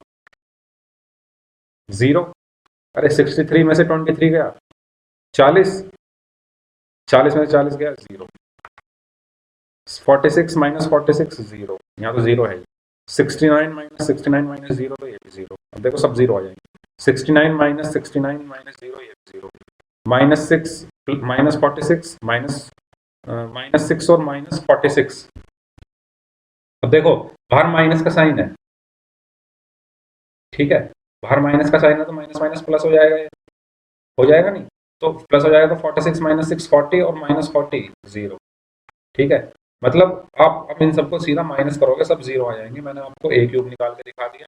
23A निकाल के दिखा दिया, 40A निकाल के दिखा दिया, इसमें रखना है यार, इतना तो कर लो, माइनस करोगे सब जीरो है, करके देख ले। ठीक है, आगे चलते हैं।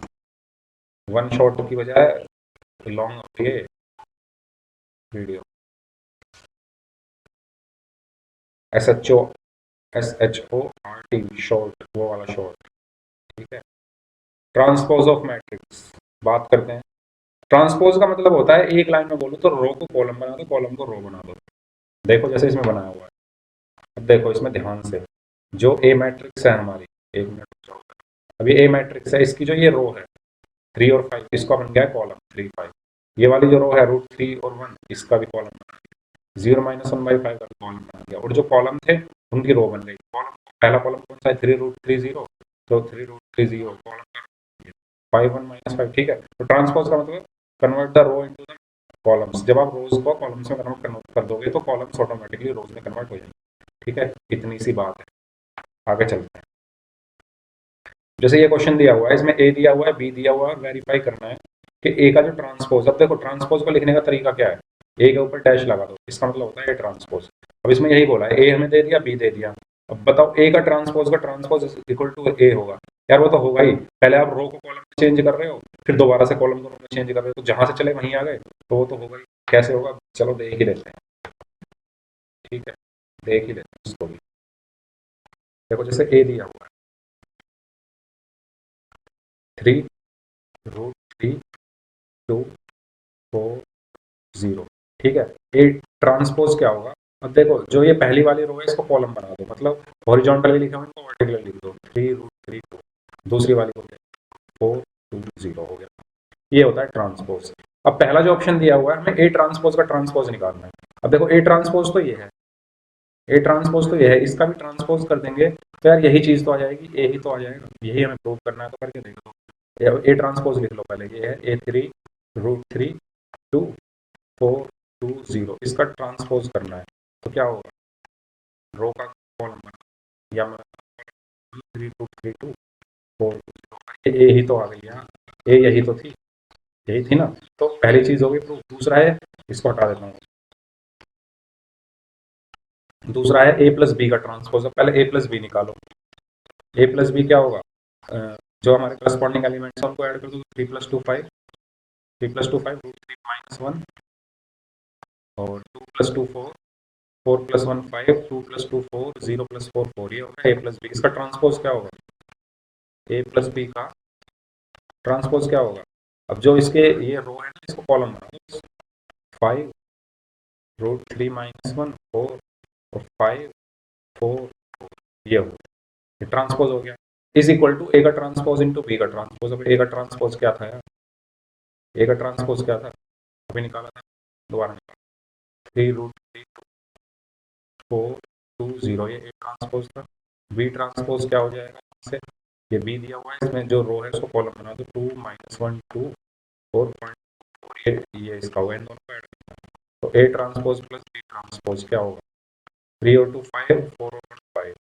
ठीक है, √3 - 1, 2 + 2 4 4 4, टुच्चे क्वेश्चन है। देखो ए प्लस बी ये आ गया, ए प्लस बी का ट्रांसपोज ये आया, दोनों इक्वल आ रहे हैं, सो जिसको कहते हैं ना टुच्चे एकदम, वो क्वेश्चन है। और ये तब है टुच्चे जब प्रैक्टिस करोगे क्वेश्चंस की, तब लगेंगे टुच्चे, वरना यही टफ लगेंगे। ठीक है, थर्ड पार्ट में, थर्ड पार्ट देख लेते हैं उसको। थर्ड पार्ट में बोला है कि के बी का ट्रांसपोज जो होगा वो के बी डैश होगा, जहाँ के क्या है, कांस्टेंट है, के क्या है, कांस्टेंट। अब देखो के बी निकालो पहले, के कांस्टेंट है तो स्केलर की मल्टीप्लाई कर दो, तो के बी क्या होगा, के बी क्या होगा, के इंटू 2 - 1 2 एंड 1 2 4, तो इसको मैं लिख दूंगा 2 के माइनस के 2 के और के 2 के 4 के। ठीक है, ये क्या आया, के बी आ गया, इसका ट्रांसपोज चाहिए मुझे, तो ट्रांसपोज निकाल दो इसका, के बी का ट्रांसपोज क्या होगा, अब जो इसकी रो है उनको कॉलम, बस सिंपल 2 के माइनस के जो कॉलम है वो बन जाएगी। ठीक है, के 2 के, ये इसका ट्रांसपोज आया, इज इक्वल टू प्रूव करना है के बी डैश क्या था हमारा, बी डैश मैंने निकाला, बी डैश 2 - 1 2, जो वर्टिकली लिखे हुए हैं उनको हॉरिजॉन्टली लिख दो, सिंपल सी बात, ऐसे याद कर सकते हो। 1 2 4 के बी डैश क्या होगा यहाँ से, तो अंदर के की 2 के माइनस के 4 के, अब देखो ये दोनों इक्वल ही है, के बी का ट्रांसपोज और के बी ट्रांसपोज दोनों इक्वल है, के बी का ट्रांसपोज और के बी ट्रांसपोज दोनों इक्वल आ गए, ठीक है।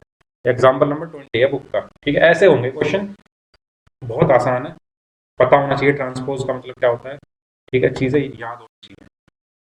इसमें समझने का इतना कुछ नहीं है जितना आपको ध्यान में रखना है, समझने का तो बस वही है मल्टीप्लिकेशन का प्रोसेस, बाकी ऐड, 2 नंबर को कैसे ऐड करना है, 2 नंबर का मल्टीप्लाई करना है, वो दूसरी तीसरी क्लास में सीख के आते हैं, ठीक है। चलो आगे चलते हैं। अब symmetric and skew symmetric matrix, एक स्क्वायर मैट्रिक्स है, उसको हम सिमेट्रिक जब बोलेंगे जब उसका ट्रांसपोज खुद उसी का इक्वल हो, जैसे जैसे ये एक एग्जांपल आया है, व्यू नीचे से उड़ता हुआ, ए इज इक्वल टू √3 2 3 2 माइनस जो भी है, ये जो लिखा हुआ है, अगर मैं इसका ट्रांसपोज निकालूं तो क्या आएगा, देखो इसका ट्रांसपोज, इस मैट्रिक्स का ट्रांसपोज क्या आएगा, देखो इसका आएगा, ऊपर वाले जो रो है उसको कॉलम बना रहा हूँ मैं, फिर सेकंड रो का 2 -1.5 एंड -1, फिर थर्ड वाले 3 -1। अब देखो ये इक्वल नहीं आ गई दोनों, यही ट्रांसपोज भी यही आ रहा है और मैट्रिक्स भी यही थी, तो ऐसी मैट्रिक्स को हम बोलते हैं सिमेट्रिक। क्या बोलते हैं, सिमेट्रिक, जिसका ट्रांसपोज खुद उसी मैट्रिक्स का इक्वल हो। दूसरी चीज है स्क्यू सिमेट्रिक, जिसका ट्रांसपोज, जैसे ये एक मैट्रिक्स आगे उड़ती हुई, इसका अगर मैं ट्रांसपोज करूं तो क्या आएगा, 0 एफ और -e 0 g -f -g 0, ठीक है। और मैं इसमें से क्या है माइनस कॉमन ले लूंगा, तो बी डैश क्या आएगा, माइनस कॉमन लेने पे 0 -e -f e 0 -g f g 0, तो एक इसके इक्वल आ गया, ये इसी मैट्रिक्स के इक्वल आ रही है लेकिन नेगेटिव साइन में, मतलब ऐसी मैट्रिक्स जिसका ट्रांसपोज माइनस के उसके उसका मतलब नेगेटिव के इक्वल हो, ऐसी मैट्रिक्स को हम क्या बोलते हैं, स्क्यू सिमेट्रिक मैट्रिक्स बोलते हैं, ठीक है। सिंपल सी डेफिनेशन, ए डैश और ए इक्वल हो तो symmetric, A dash is equal to minus A हो तो स्क्यू सिमेट्रिक, अगर वो मैट्रिक्स का ट्रांसपोज खुद उसी मैट्रिक्स के इक्वल आ जाए, ठीक है, मैट्रिक्स का ट्रांसपोज खुद उसी मैट्रिक्स के इक्वल आ जाए तो उसको बोलते हैं सिमेट्रिक, और उसके नेगेटिव के इक्वल आए तो उसको बोलेंगे स्क्यू सिमेट्रिक, ठीक है। चलो अब एक ये थ्योरम है कि for N E square matrix A with real number entries A plus A dash is symmetric matrix and A minus A dash is skew symmetric matrix, मतलब अगर कोई मैट्रिक्स मेरे पास है ए, ठीक है, अगर मैं उसमें उस मैट्रिक्स का ट्रांसपोज जोड़ दूं और उसी मैट्रिक्स का ट्रांसपोज घटा दूं, ठीक है, देखो A plus A dash is symmetric matrix, तो इसको हम बोलेंगे सिमेट्रिक और इसको हम बोलेंगे स्क्यू सिमेट्रिक। समझ में आया मैं क्या बोला, अगर कोई मैट्रिक्स है मेरे पास ए, मुझे उसकी सिमेट्रिक निकालनी है, ठीक है, तो ए प्लस ए डैश कर दोगे, जो ए प्लस ए डैश करके जो मैट्रिक्स सिमेट्रिक जो मैट्रिक्स आएगी वो उसकी सिमेट्रिक होगी, और ए माइनस ए डैश करके जो मैट्रिक्स आएगी वो इसकी सिमेट्रिक होगी। अब वो कोई भी मैट्रिक्स हो सकती है, फॉर एग्जांपल मैं ये मैट्रिक्स लूँ 1 2 3 4 5 6, ठीक है, इस ये ए मैंने लिया, तो ए डैश क्या होगा, 1 2 3 4 5 6, ठीक है, ए प्लस ए डैश क्या होगा,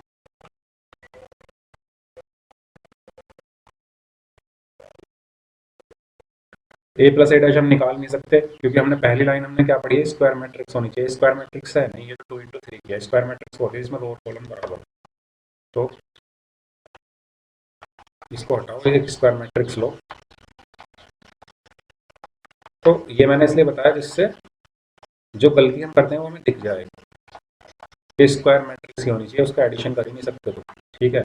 चलो करते हैं फिर, एक लेते हैं स्क्वायर मैट्रिक्स ए, ठीक है, वो इस तरीके के लेते हैं 1 2 3 0 1 2 1 2 1, ठीक है, ये मैंने इसका जो ट्रांसपोज होगा वो क्या होगा, 1 2 3, जो इसकी रोज है उनको कॉलम बना दो, 0 1 2 एंड 1 ये होगा ट्रांसपोज। अगर मैं इनको ऐड करूँ तो क्या आएगा, देखो 1 और 1 2 4 2 1 और 1 2 और 2 3, नहीं सॉरी 1 और 3 4, 2 और 2 1 और 1, ठीक है, ठीक है, ठीक है, ऐसे कुछ आया। अब देखो ध्यान से, वो किसी वजह से लैपटॉप बंद हो गया, ठीक है, तो शुरू करते हैं दोबारा से। हम पढ़ रहे थे, तो हमने ये देख लिया था कि जो स्क्वायर मैट्रिक्स है वो थ्योरम होती है ये कि ए प्लस ए डैश जो होती है वो सिमेट्रिक होती है, और ए माइनस ए डैश, अगर आपको एक एक फॉर एग्जांपल एक मैट्रिक्स दे दी जाए क्वेश्चन में और बोला जाए कि इसकी सिमेट्रिक निकालो, तो आप उसमें उसका ट्रांसपोज ऐड करके बता दोगे कि ये सिमेट्रिक है। और अगर आपसे बोले इसकी सिमेट्रिक निकालो तो ए माइनस ए डैश होता है वो, ठीक है, तो ये आपको याद होना चाहिए। दूसरा चीज़, इस पे क्वेश्चन आता है इस थ्योरम पे। थ्योरम ये कहती है कि अगर कोई स्क्वायर मैट्रिक्स है, ठीक है, और उसको हम किस फॉर्म में एक्सप्रेस कर सकते हैं, उसको हम लिख सकते हैं as a sum of symmetric and, देखो अगर कोई मैट्रिक्स है ए, ठीक है, अब देखो अगर मैं इसको सॉल्व कर दूं, half A plus half A dash plus half A plus half A dash, half A dash से, देखो मेरा कहने का मतलब क्या है,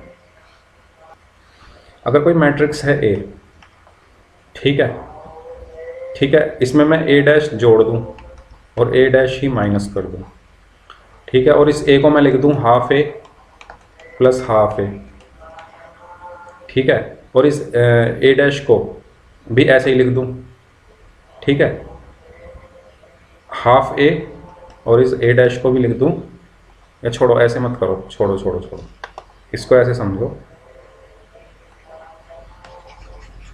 इसको ऐसे समझो जैसे कोई मैट्रिक्स हमें ए दी हुई है तो हम उसको एक्सप्रेस कर सकते, इस पर देखो क्वेश्चन आता है, ठीक है, तो या तो आप इसको सीधा याद रख लो, और अगर समझना है तो समझने का तरीका ये है कि अगर a is equal to half A plus A dash है plus half A minus A dash है, ठीक है, ये क्या था, स्क्यू सिमेट्रिक बताया था, ओ सॉरी ये मैंने सिमेट्रिक बताई थी, ठीक है, ये मैंने स्क्यू सिमेट्रिक बताई थी अभी, तो इसका हाफ कर दो और इसका हाफ कर दो और दोनों को ऐड कर दो, तो वो एक इक्वल आएगी। कैसे आएगी, आप आर एच एस लेके चलो, इसका आर एच एस देखो, half A plus A dash का मतलब क्या हुआ, half A plus half A dash, half के अंदर मल्टीप्लाई कर दी, ऐसे ही इस हाफ के अंदर कर दो प्लस हाफ ए डैश माइनस हाफ ए डैश, तो हाफ ए डैश से हाफ ए डैश कैंसिल और हाफ ए, ये ए है, ठीक है, हाफ ए और हाफ ए क्या बचा ए, और यही क्या है आर एच एस, ठीक है। मेरा कहने का मतलब है कि अगर आपसे बोला जाए, जैसे अभी हम क्वेश्चन करेंगे, आपको एक मैट्रिक्स दी जाएगी और आपसे बोले कि इसको जो है सम ऑफ सिमेट्रिक और इसके सिमेट्रिक में जो है एक्सप्रेस करके दिखाओ, तो आप सिंपल क्या करेंगे, पहले ए प्लस ए डैश निकालेंगे, ए माइनस ए डैश निकालेंगे, ए डैश क्या है, ट्रांसपोज होगा उस मैट्रिक्स का जो दी होगी, उनको ऐड करेंगे और उनको ही सब्ट्रैक्ट करेंगे और हाफ हाफ कर देंगे दोनों को और ऐड कर देंगे, ठीक है। जैसे अब देखो क्वेश्चन में, ये जैसे क्वेश्चन है, express the matrix be as the sum of symmetric and skew symmetric matrix, ठीक है, तो सिमेट्रिक मैंने क्या बताई थी,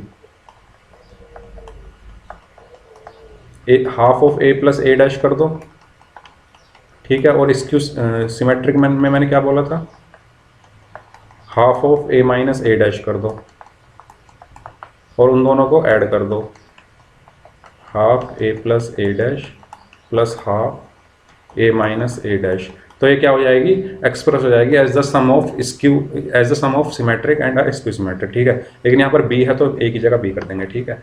चलो करते हैं इसको, पहले बी डैश निकालते हैं, तो बी डैश क्या होगा, जो इसके रोज है उनको कॉलम बना दो, 2 -2 4 -1 3 4 1 -2 -3, ये क्या होगा, बी डैश होगा। अब देखो बी प्लस बी डैश निकालो, ठीक है, 2 और 2 4, ये तो अब आ गया होगा, -2 -1 3 -4 + 1 कितना होगा, -3, -1 और 2 -3, 3 + 3 6, 4 -2 2, और 1 और 4 5, -2 + 4 is 2, sorry, -2 + 4 is 2 and -3 is -6, ठीक है। b plus B dash, b minus B dash निकालो, b माइनस बी डैश मतलब b में से, तो 2 - 2 0, -2 माइनस प्लस यहाँ पे -1 हो जाएगा, -4 - 1 -5, -1 - 2 -3, 3 - 3 0, 4 माइनस प्लस 4 और 2 6, 1 - 4 -3, -2 - 4 -6, -3 + 3 0। देखो b + b डैश आ गया, b - b डैश आ गया। अब सम क्या होता है उसका, half of b + b dash plus half of b - b dash. यहाँ बस वैल्यू रख दो, सिंपल। देखो हाफ करना है तो इसका अंदर 1/2 की मल्टीप्लाई करके सब सिंपल सी, और इसमें इसको रख दो तो क्या आएगा आंसर। देखो हाफ की मैं इसमें करूँगा तो ये 2 हो जाएगा, ये -3/2, ये -3/2। इसमें कर रहा हूँ मैं b + b डैश में हाफ की मल्टीप्लाई, तो ये भी -3/2, ये 3, ये 1, ये 5/2, 1, ये -3 प्लस हाफ की इसमें कर दो तो ये तो 0 है, ये -1/2 है, ये -5/2 है, -3/2 है, ये 0 है, ये 3 है, ये -3/2 हो जाएगा, ये -3 हो जाएगा, ये 0 हो जाएगा। ये आंसर हो गया आपका b = क्योंकि ये क्या है हमारी इस सिमेट्रिक और ये क्या है स्क्यू सिमेट्रिक। ठीक है, तो इस तरीके से बहुत सारे क्वेश्चन एक्सरसाइज में करेंगे, क्लियर हो जाएगा क्योंकि क्वेश्चन आता है इस पे बेस। ठीक है, तो इस तरीके से हम किसी भी मैट्रिक को सम ऑफ सिमेट्रिक और स्क्यू सिमेट्रिक की फॉर्म में रख सकते हैं। आगे है, इसमें शो करना है पहले में कि ये सिमेट्रिक है, तो यार अभी बताया था a डैश निकालो कितना आएगा पहली वाली में, 1 -1 5, जो रोज है उनको कॉलम बना दो, -1 2 1 5 1 3। अब देखो ज़रा ये a ही तो है, a डैश = a आ गया तो ये सिमेट्रिक हो गई। नेक्स्ट स्क्यू सिमेट्रिक दिखाना है तो a डैश निकालो तो हो जाएगा 0 1 -1 रो को कॉलम बना रहा हूँ, बताना पड़ रहा है हर बार, 1 -1 0। कभी सोचे कि भाई क्या कर दिया, माइनस कॉमन ले लो तो 0 -1 1 1 0 -1 -1 1 0। और ये क्या है, ये क्या है -a सॉरी। जब a डैश = -a आ गया तो वो क्या होगी, स्क्यू सिमेट्रिक पढ़ा था हमने। ठीक है, ठीक है, वेरी गुड। चलो आगे चलते हैं, कुछ एलिमेंट्री ऑपरेशन है। ठीक है, अब हम लास्ट में आ चुके हैं, मैट्रिक्स हमने ख़त्म कर दिया है। ये बहुत इंपॉर्टेंट चीज़ है, एलिमेंट्री ऑपरेशन कैसे परफॉर्म करते हैं। अगर कोई मैट्रिक्स हमें दी हुई है, ठीक है, उसमें टोटल 6 एलिमेंट्री ऑपरेशन होते हैं, 3 रोज के होते हैं और 3 कॉलम्स के होते हैं। पहला एलिमेंट्री ऑपरेशन क्या होता है, ये तो वही चीज़ लिखी है, देयर आर 6 ऑपरेशंस। ठीक है, 3 उसमें रो के होते हैं, 3 कॉलम के होते हैं, इनको हम elementary operations of for transformation बोलते हैं, और ट्रांसफॉर्मेशन। ठीक है, तो पहला जो है वो है, हम जो है किन्हीं भी दो रो या कॉलम को इंटरचेंज कर सकते हैं। फॉर एग्जांपल मेरे पास एक मैट्रिक्स है कुछ इस तरीके से 1 2 3 0 0 0 1 0 1, ये एक मैट्रिक्स है। तो मैं ये क्या होगी, ये R1 होगा, ये R2 होगा और ये R3 होगा। तो फर्स्ट जो रूल कहता है, मैं किसी भी रो को आपस में चेंज कर सकता हूँ। ठीक है, अगर मैं R1 और R2 को चेंज करना चाहता हूँ तो मैं कुछ ऐसा लिखूंगा कि R1 और R2 क्या कहते हैं इसको, रिप्लेस कर सकता हूँ। तो R1 की जगह मैं R2 लिख दूंगा 0 0 0, और R2 की जगह R1 लिख दूंगा 1 2 3 1 0 1। ठीक है, तो मैं ऐसा कर सकता हूँ। सिमिलरली अगर मुझे कॉलम चेंज करने हैं, ठीक है, तो ये C1 है, ये C2 है, ये C3 है। अगर मुझे C1 और C2 को आपस में चेंज करना है तो मैं C1 की जगह C2 लिख दूंगा, मतलब 2 0 0 लिख दूंगा, और C2 की जगह C1 लिख दूंगा 1 0 1 3 0 1। ठीक है, पहला जो रूल है वो ये कहता है कि हम किन्हीं भी दो रो और किन्हीं भी दो कॉलम को क्या कर सकते हैं, चेंज कर सकते हैं। नेक्स्ट रूल क्या कहता है कि अगर हम मल्टीप्लाई करना चाहें किसी रो या किसी कॉलम में किसी एक नंबर से या किसी एक नॉन जीरो नंबर से मल्टीप्लाई करना चाहें तो हम किसी भी रो या कॉलम में कर सकते हैं। फॉर एग्जांपल अगेन मैं ये मैट्रिक्स लेता हूँ, छोटी सी लेता हूँ, चलो 1 2 3 4। ठीक है, मैंने ये ली, ये R1 है, ये R2 है, ये C1 है, ये C2 है। तो अगर मुझे R1 में मल्टीप्लाई करनी है 3 की तो मैं ऐसे लिखूंगा R1 में मल्टीप्लाई कर दो 3 की। तो A = क्या होगा, जब मैं R1 में 3 की मल्टीप्लाई करूँगा तो 3 6 और बाकी सब ऐसे ही रहेंगे। ऐसे ही अगर मैं लिख दूँ कि C1 में मल्टीप्लाई कर दो 2C2, ठीक है, या 2C1 की, ऐसा मैं लिख सकता हूँ। ठीक है, तो यहाँ से A मैं क्या लिख सकता हूँ कि C1 में, C1 कौन सा है 1 3, इसमें 2 की मल्टीप्लाई कर दो, यानी 2 6 और बाकी दोनों एलिमेंट ऐसे। मतलब मैं किसी भी रो या किसी भी कॉलम में किसी भी एक नंबर से, नॉन जीरो नंबर से मल्टीप्लाई कर सकता हूँ। दूसरा रूल ये कहता है। ठीक है, वेरी गुड। थर्ड रूल क्या कहता है, एक मिनट यार, अरे क्या हो गया। ठीक है, थर्ड रूल क्या कहता है कि addition of the elements of any row और column, the corresponding elements of any other row and column multiply by any non zero number. इस पॉइंट का मतलब क्या है, इस पॉइंट का मतलब ये है कि मैं अगर एक ले लूँ मैट्रिक्स कुछ इस तरीके से ए 1 2 3 4 5 6 0 0 0, ये मैंने एक मैट्रिक्स ले ली, ठीक है। और मैं चाहता हूँ कि मैं ये R1 हो गया, ये R2 हो गया और ये R3 हो गया, इसी तरीके से ये C1 हो गया, ये C2 हो गया, ये C3 हो गया। और मैं चाहता हूँ कि आप R1 में मल्टीप्लाई करो R2 की और R2 में मल्टीप्लाई कर दो 3 की। समझ में आ रहा है? R1 में अप्लाई कर दो R1 इंटू 3R2, नहीं R1 sorry not into plus 3R2। Third rule ये कहता है कि हम ऐसा कर सकते हैं। इसका मतलब क्या है कि A is equal to R1 में 3R2 कर दो, मतलब पहले R2 में तो 3 की तो मल्टीप्लाई कर दो, फिर उसको R1 में ऐड कर दो।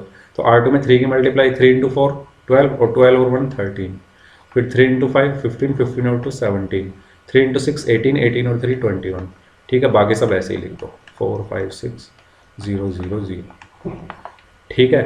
ऐसे ही मैं C1 में अगर लिख दूं कि C1 में से माइनस कर दो 2 C2, तो इसका मतलब क्या है, ये C1 है, ये C2 है। C2 में पहले 2 की मल्टीप्लाई करो और फिर उसको C1 में से माइनस कर दो। तो मेरा जो मैट्रिक्स आएगी वो किसी इस तरह आएगी, इस C1 में अप्लाई कर दो C1 माइनस 2C2, पहले 2 इंटू 2 4, तो 1 माइनस 4 माइनस 3, फिर 2 into 5 10, 4 minus 10 minus 6, 2 into 0 0 0 minus 0 0 0 ही हुआ, और बाकी सब एलिमेंट्स ऐसे ही एज इट इज़, ठीक है। ये होते हैं हमारे एलिमेंट्री ऑपरेशंस, 3 एलिमेंट्री ऑपरेशंस रो के लिए और 3 एलिमेंट्री ऑपरेशंस कॉलम के लिए। हम इनका यूज़ किस लिए करते हैं? इनवर्स निकालने के लिए, to find out the inverse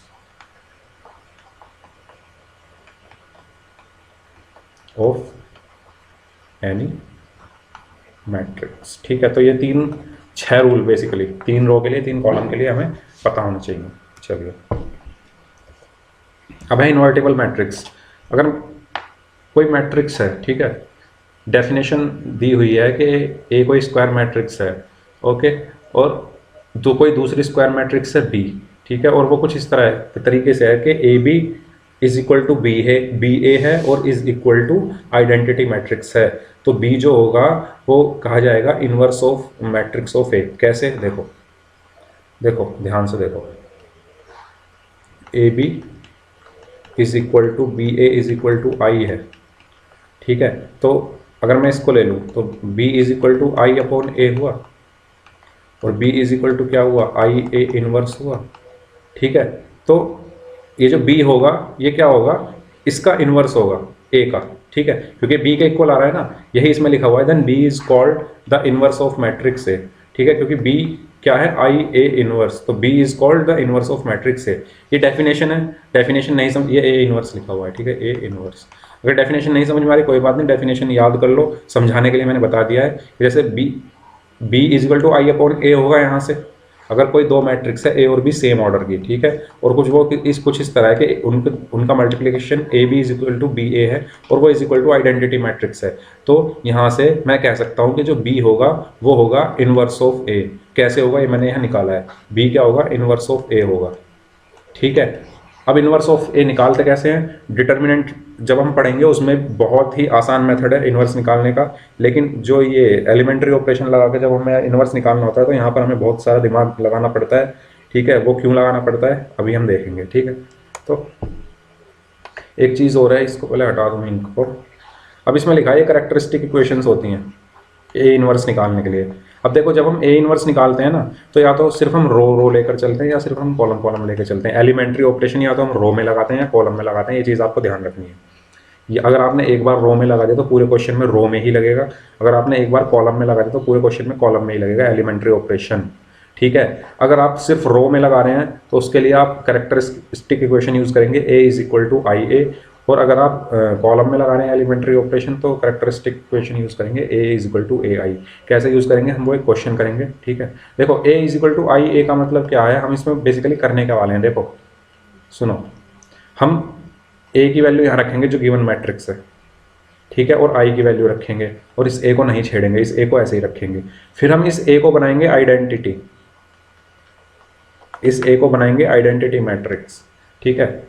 देखो दोबारा से बात सुन लो, ए इज इक्वल टू आई ए अगर हम लेके चल रहे हैं तो मतलब हम रो पर एलिमेंट्री ऑपरेशन कर रहे हैं, ठीक है। अब देखो इसमें इसको बनाना है हमें इसमें जो गिवन मैट्रिक्स है वो रखेंगे पहले और उसको बनाना है आइडेंटिटी मैट्रिक्स। ठीक है, जब हम एलिमेंट्री ऑपरेशन लगाएंगे, जब यहाँ चेंज करेंगे तो यहाँ कुछ चेंज हो रहा होगा और ये चेंज करके कुछ आया होगा बी। ठीक है, कुछ भी मैट्रिक्स आ सकती है इस आइडेंटिटी मैट्रिक्स में। जब हम रो एलिमेंट्री ऑपरेशन लगाएंगे तो कुछ भी मैट्रिक्स आ जाती है, तो फॉर एग्जांपल वो आएगी बी और इस ए को ऐसे ही रखेंगे, इस ए को नहीं छेड़ना है। अब देखो जब ये आइडेंटिटी मैट्रिक्स आ जाएगी मतलब ये 1 आ गया और ये बी हो गया और ये ए हो गया। इस ए को मैं इस 1 के नीचे ले जाऊँ तो 1/a = b हो गया। और ए इनवर्स क्या है, बी ही तो है। और ये बी क्या होगा, ये बी क्या होगा, यही आपका ए इनवर्स निकल के आएगा। समझ में आया, समझ में आई ये चीज़। ये कब कब है, ए = आई है कब यूज़ करना है, जब रो के लिए यूज़ कर रहे हो। और ए = ai कब यूज़ करना है, जब कॉलम हो। इस केस में हम क्या करेंगे, इस केस में इसको आइडेंटिटी बनाना है, अगेन इसको आइडेंटिटी बनाएंगे और यहाँ से हमें मिलेगी बी। ठीक है, और ए इनवर्स जो होगा अगेन यहाँ पर बी निकल के आ जाएगा, जैसे यहाँ पर निकल के आएगा। ठीक है, तो ये है करने का तरीका। क्वेश्चन करते हैं, एक देखते हैं कैसे होता है क्वेश्चन। अब जैसे फॉर एग्जांपल मेरे पास एक क्वेश्चन है, ठीक है, एक मैट्रिक्स मुझे दी हुई है। फॉर एग्जांपल एक मैट्रिक्स दी हुई है ए, मैट्रिक्स कुछ इस तरह दी हुई है 1 2 2 -1। ठीक है, 1 2 2 -1 और मुझसे बोला कि ए इनवर्स निकालो। तो देखो अगर मैं सिर्फ रो पे ऑपरेशन लगाने वाला हूँ, एलिमेंट्री ऑपरेशन, तो मैंने बताया था उसकी कैरेक्टरिस्टिक इक्वेशन होती है ए = IA।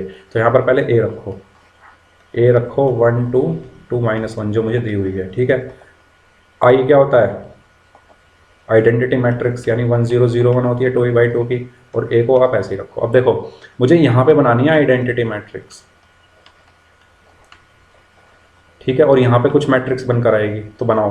अब देखो आइडेंटिटी मैट्रिक्स बनाने का मतलब है मुझे यहाँ पर 0 चाहिए, ठीक है, यहाँ पर 1 चाहिए, यहाँ पर 0 चाहिए, यहाँ पर 0 चाहिए, यहाँ पर 1 चाहिए। वही तो थी आइडेंटिटी मैट्रिक्स, जो डायगोनली जिसमें एलिमेंट 1 हो बाकी सारे 0 हो। मैंने देखो जब आइडेंटिटी मैट्रिक्स पढ़ाया था ना, मैंने कहा था कि ये काम आएगी। ठीक है, तो ऐसा नहीं है, मैंने जो भी चीज़ पढ़ाई है ना, क्योंकि इसका मतलब ये नहीं कि ये क्या कहते हैं, ये शॉर्ट वीडियो है। ठीक है, तो मैंने बस ऐसे ही काम किया है। ठीक है, मिट क्यों नहीं रहा, छोड़ो। तो मैंने चीज़ें वो पढ़ाई है जो हम करने वाले हैं। ठीक है, मतलब पॉइंट टू पॉइंट चीज़ें बताई है, फालतू चीज़ एक भी नहीं बताई है। ठीक है, अब देखो बना दो इसको। अब देखो यहाँ पर मुझे 1 चाहिए, यहाँ पर 0 चाहिए, यहाँ पर 0 चाहिए, यहाँ पर 1 चाहिए, यहाँ तो 1 है, यहाँ मुझे 0 चाहिए। अब मैं यहाँ 0 कैसे ला सकता हूँ, तो मुझे लगाने पड़ेंगे एलिमेंट्री ऑपरेशन। एलिमेंट्री ऑपरेशन लगाने का मतलब ये है कि मैं क्या कर सकता हूँ, तो मैं रो में लगाना है ना, सबसे पहले R2 में अप्लाई कर दो, R2 -2R1 जो मैंने थर्ड प्रॉपर्टी बताई थी। मतलब R2 कौन सी है, ये है ना R2। अरे यार ये क्या हो रहा है, क्या हो रहा है, ये हद होती है। 2 -1 0 1 क्यों मिटा जा रहा है अपने आप। 1 मिनट रुको यार, मैं दोबारा करता हूँ इसको।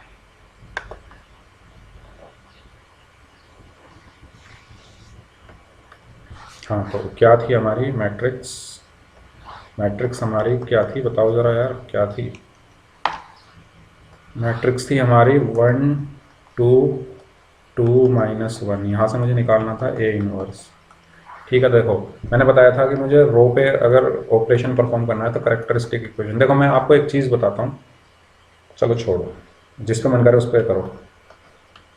मैं बेसिकली रो पे ही करता हूँ, क्योंकि मुझे रो की ही ज़्यादा आदत है ना, कॉलम अजीब सा लगता है। चलो ठीक है, देखते हैं कि जिस पे मन उस पर करो। मैं रो पे कर रहा हूँ तो मैं रो पे करके दिखाता हूँ तुम्हें। ए की वैल्यू है 1 2 2 -1। आई क्या है 1 0 0 1। आई पता होना चाहिए क्या होता है 2/2 में इंटू ए। अब देखो मुझे इसको बनाना है आइडेंटिटी मैट्रिक्स। ठीक है, और ये जो बन जाएगी बनने दो। आइडेंटिटी मैट्रिक्स का मतलब है मुझे यहाँ पर 0 चाहिए, यहाँ पर 0 चाहिए, यहाँ पे 1 चाहिए। अब देखो मैं क्या करता हूँ, सबसे पहले मैं R2 में अप्लाई करके देखता हूँ। R2 में देखो इसमें सोचना पड़ता है बहुत, इसलिए ना, चलो R2 में अप्लाई करते हैं। क्योंकि मुझे ज़ीरो बनाना है, तो R2 में अप्लाई करो,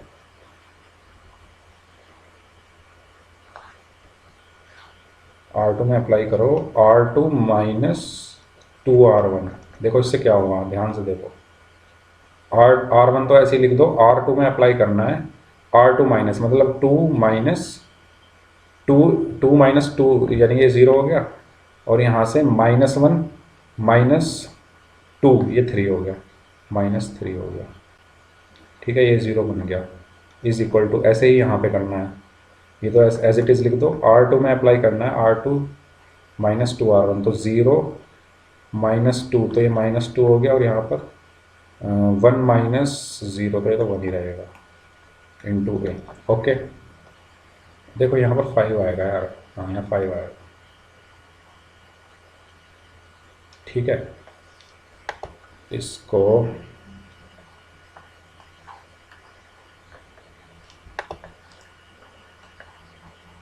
मुझे बहुत बुरे लगते हैं ऐसे क्वेश्चन, यहाँ -5 आएगा, ठीक है,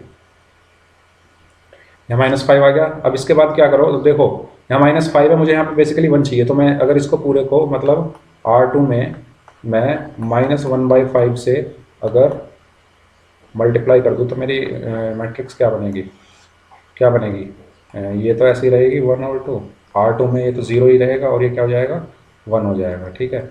इधर क्या बचेगा, उसको ऐसे ही रखो, यहाँ पे माइनस, ये खाली बचेगा 2/5, और यहाँ पर बचेगा -1/5 इंटू ए, ठीक है।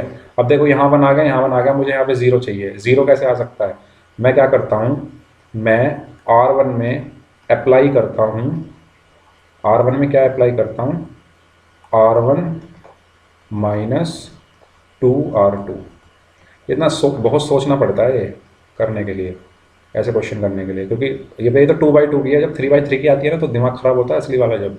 अब देखो R1 में R1 -2R2, मतलब 1 -2 इंटू 0, यानी यहाँ ये तो 1 ही हुआ, 2 -2 इंटू 1, तो ये 0 हो गया, ठीक है, ये 0 ही रहा, ये बन रहा। अब देखो ये बन गई आइडेंटिटी, इसमें भी अप्लाई करना है, R1 में R1 -2R2, तो 1 -4/5, तो R1 -4/5, ये होगा 0 -2R2, मतलब प्लस हो जाएगा ये, +2/5, ठीक है, और ये एज इट इज़ रहेगा, देख रहे हो, मतलब 2/2 में ही इतना लफड़ा।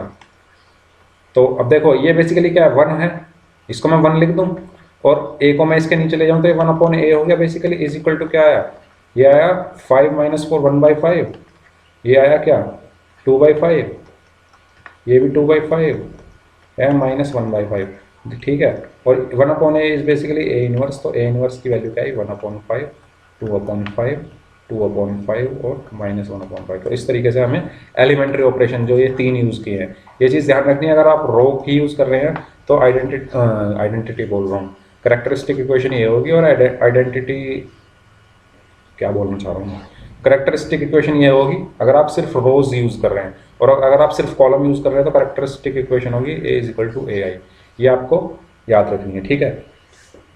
तो यार फाइनली एक वीडियो में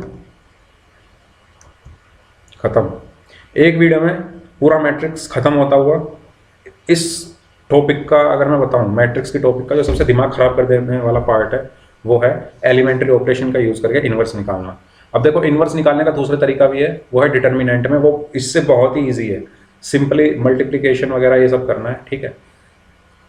अब ये अगर एग्जाम में आपसे पूछा जाएगा आप ए इन्वर्स निकालो, ठीक है, तो आप यूज़ करोगे वो वाला मेथड जो हम आगे आने वाले चैप्टर में पढ़ेंगे। अगर आपसे बोला जाएगा एलिमेंट्री लगा के निकालो, तो यार मैं बताऊँ ना, अगर मेरी बात मानो तो उस क्वेश्चन को टच ही मत करना। अगर वो ईजी है तो करो, वरना ये जो क्वेश्चन होते हैं ना एलिमेंट्री वाले, अगर आपकी प्रैक्टिस इतने हाई लेवल की है तो करो उसको टच, वरना बिल्कुल टच मत करो, क्योंकि ये बस टाइम लेते हैं, इनका भरोसा कुछ नहीं सॉल्व होंगे या नहीं होंगे, क्योंकि सब हमें अपने दिमाग में सोचना है कि ऐसा कर दूं, ऐसा कर दूं, ऐसा कर दूं, ऐसा करने से क्या यहाँ 0 बन जाएगा। क्योंकि मुझे बेसिकली वहाँ पर तिगड़मबाजी लगानी है, जैसे बोलते हैं ना तिगड़मबाजी लगा के उसको आइडेंटिटी मैट्रिक्स बनाना पड़ता है। और अगर वो लग गई तो लग गई, नहीं लगी तो टाइम भी गया और क्वेश्चन भी नहीं हुआ, ठीक है। तो अगर आपको पूरा 100% श्योर हो कि एलिमेंट्री ऑपरेशन की हेल्प से इन्वर्स निकालने में आपके मतलब 100% कि हाँ मैं निकाल दूंगा, तो टच करो, वरना बिल्कुल टच मत करना। ऑप्शन में कोई दूसरा क्वेश्चन होगा उसको कर लेना, ये मेरी सलाह है, क्योंकि टाइम ही जाएगा इसमें, क्वेश्चन नहीं होगा, ठीक है। चलो तो ठीक है यार, मैट्रिक्स बहुत इजी टॉपिक था, एक वीडियो में कवर कर लिया है हमने, क्वेश्चन भी बहुत किए हैं। ये क्वेश्चन अगर आपको समझ में आ गया, कोई भी क्वेश्चन कर दो, मैं उसकी गारंटी मैं नहीं देता एलिमेंट्री वाले की, क्योंकि उसमें सारा हर क्वेश्चन अलग तरीके का है, ठीक है। उसकी गारंटी मैं नहीं देता, लेकिन हाँ 3.1, 3.2, 3.3 NCERT रगड़ के फेंक दोगे अगर मेरी वीडियो ठीक से देखी है तो। चलो यार ठीक है, टेक केयर, बाय।